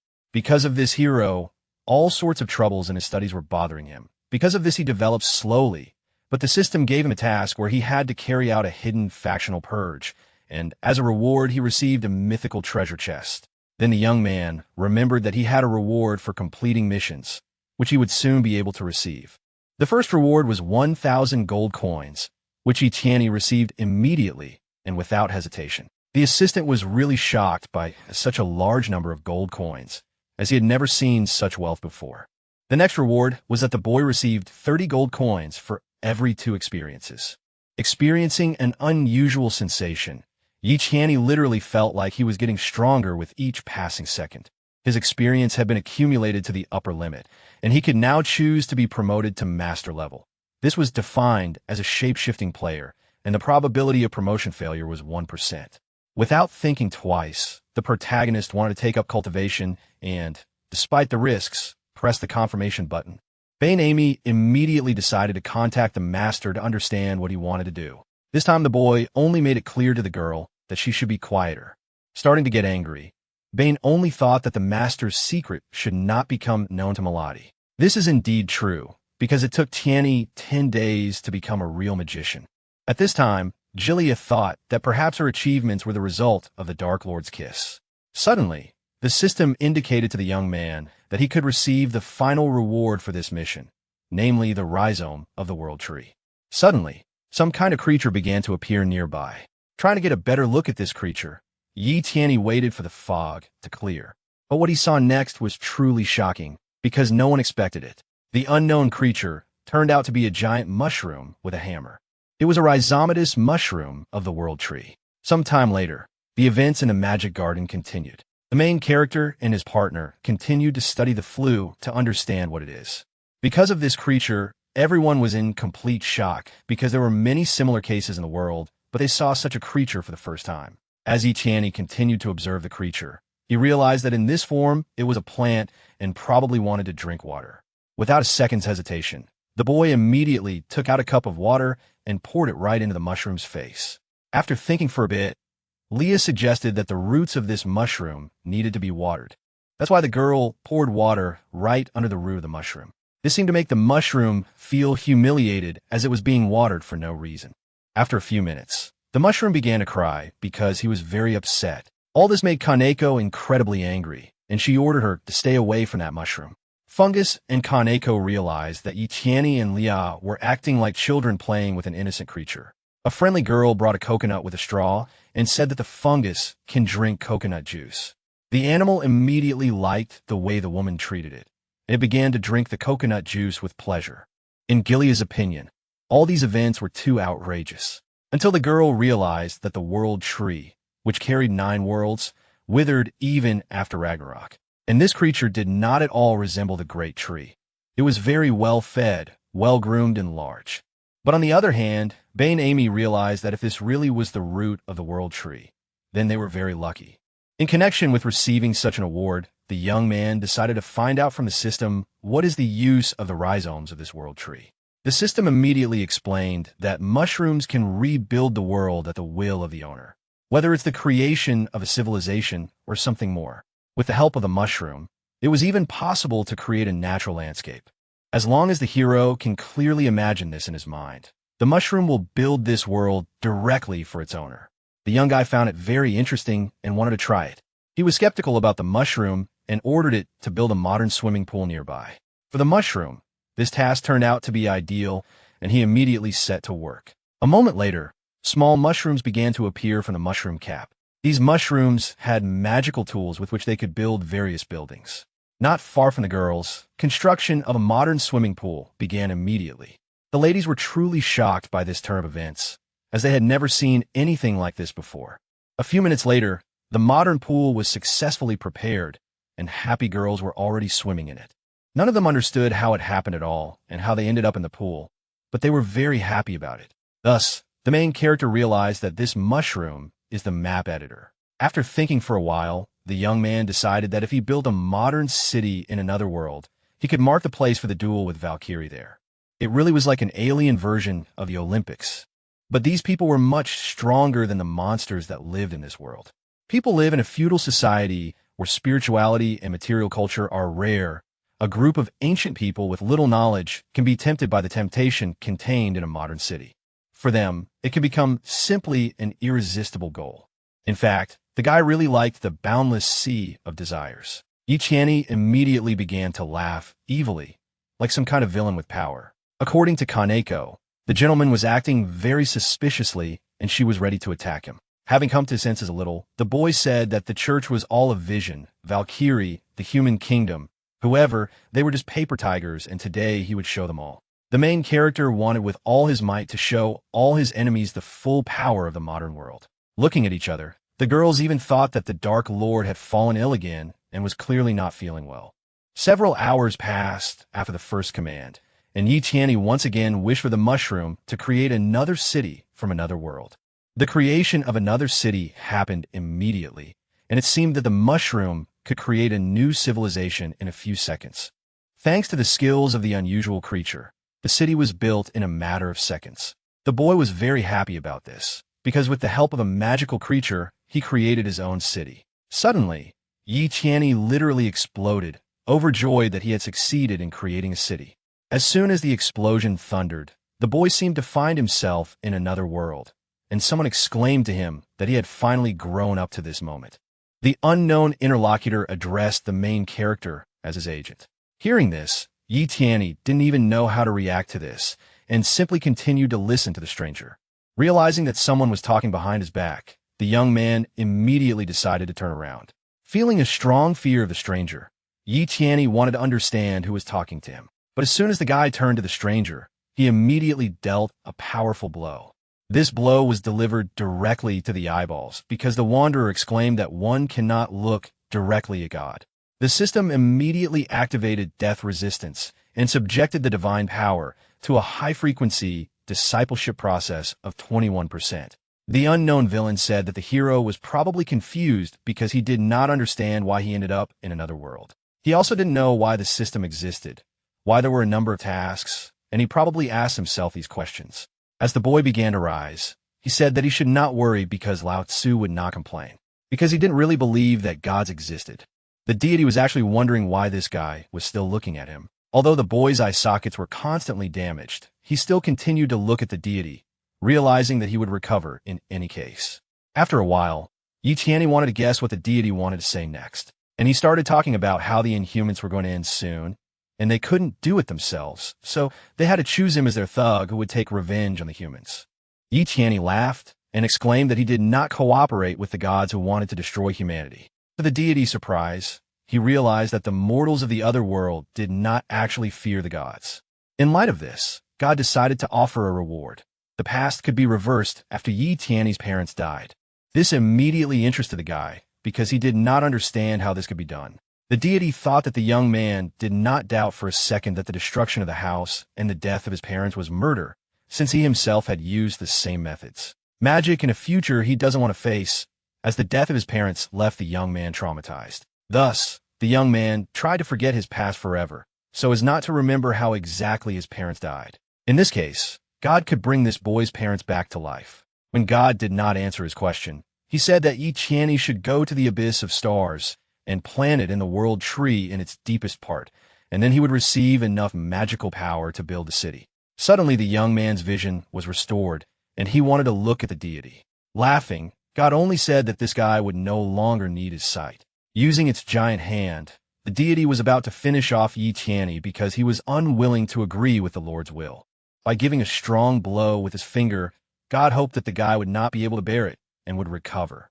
But at the moment when the blow was struck, the young man seemed to fall into some kind of water. This water turned out to be a pool that the fungus had previously built. Once in the pool, the main character wondered whether he should trust this god. Suddenly, Gilia jumped up with all her might and invited her master to play a water battle with him. The girl didn't even intend to hear a positive answer. She just jumped right at the hero. Of course, the guy didn't feel very well, as he was not prepared for the attack. Vei and Amy also said that the leader is not the only person Gilia can play with. That's why the girl decided to use her magical abilities and entangled the leader in a web. Luckily, someone was nearby and decided to free the Lord. It was Kaneko, and she said that in this situation, the girls would rather kill the owner, so he would belong only to her. During his release, Yi Tianyi began to fall from a great height and realized that he could not escape so easily. Luckily, good-natured Gray decided to catch the boy as she saw him fall. A little embarrassed, the girl explained that she was just passing by and it happened by accident. The girls really didn't like the way Gray started communicating with the master, and everyone started calling her a thief. The determined young man exclaimed that the girls needed to stop behaving like this because they had a new job. Bowing their heads, the girls obediently agreed, saying that they would obey any order from their master.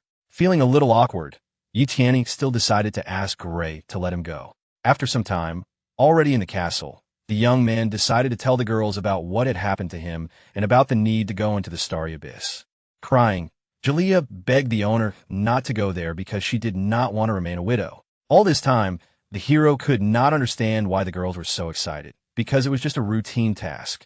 Bain also understood that this was a very dangerous place. The first-generation sect master had previously fallen into the starry sky abyss, and it was an absolutely sinister place.